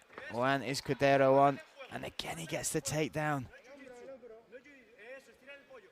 his control, his top position. I think Rio's finding it surprising just how good, how strong he is.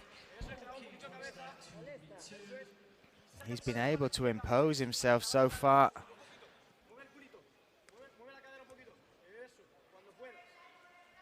You heard the Spanish team say this is the final of the final. They think this should be, these two possibly should be the ones that have met to fight for the gold, to vie for the gold as it has fallen. They are meeting each other now on day 2, and so far is Cordero. Very strong performance from this man. Ryo Yamaguchi though, he's got the skills to turn this around, but can he implement them? Needs to dig deep. At the minute, just doing these short shots. He has the underhook on that far side. He's got the cage behind him. He needs to take a risk to get back to his feet. Easier said than done sat here, but my goodness. These are the moments that will define where you go, how far you can go in this tournament. But the referee has seen enough, he stood him up. Oh, steps in, straight 1-2 from Yamaguchi. Back into the clinch. Oh, the right hand connected. You just saw there the spit, the sweat fly off the forehead of Ryo Yamaguchi. Now is Cordero ducks on, looking for the sweep as he went down was Ryo Yamaguchi, but you just heard just the thud as they met the mat. There's something about Cordero grappling. His strength, his density, his use of gravity as they hit that mat.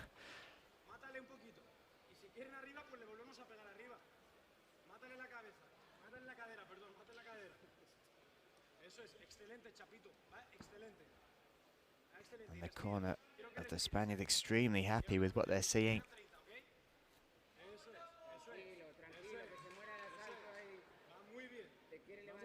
Good control. Little shoulder bump there. Oof.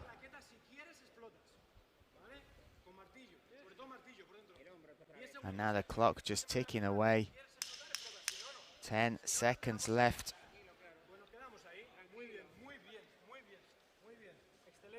Forearm buried just into the throat, the neck there of Ryo Yamaguchi. End of round number 2. And you've got to see the sole representative of his country here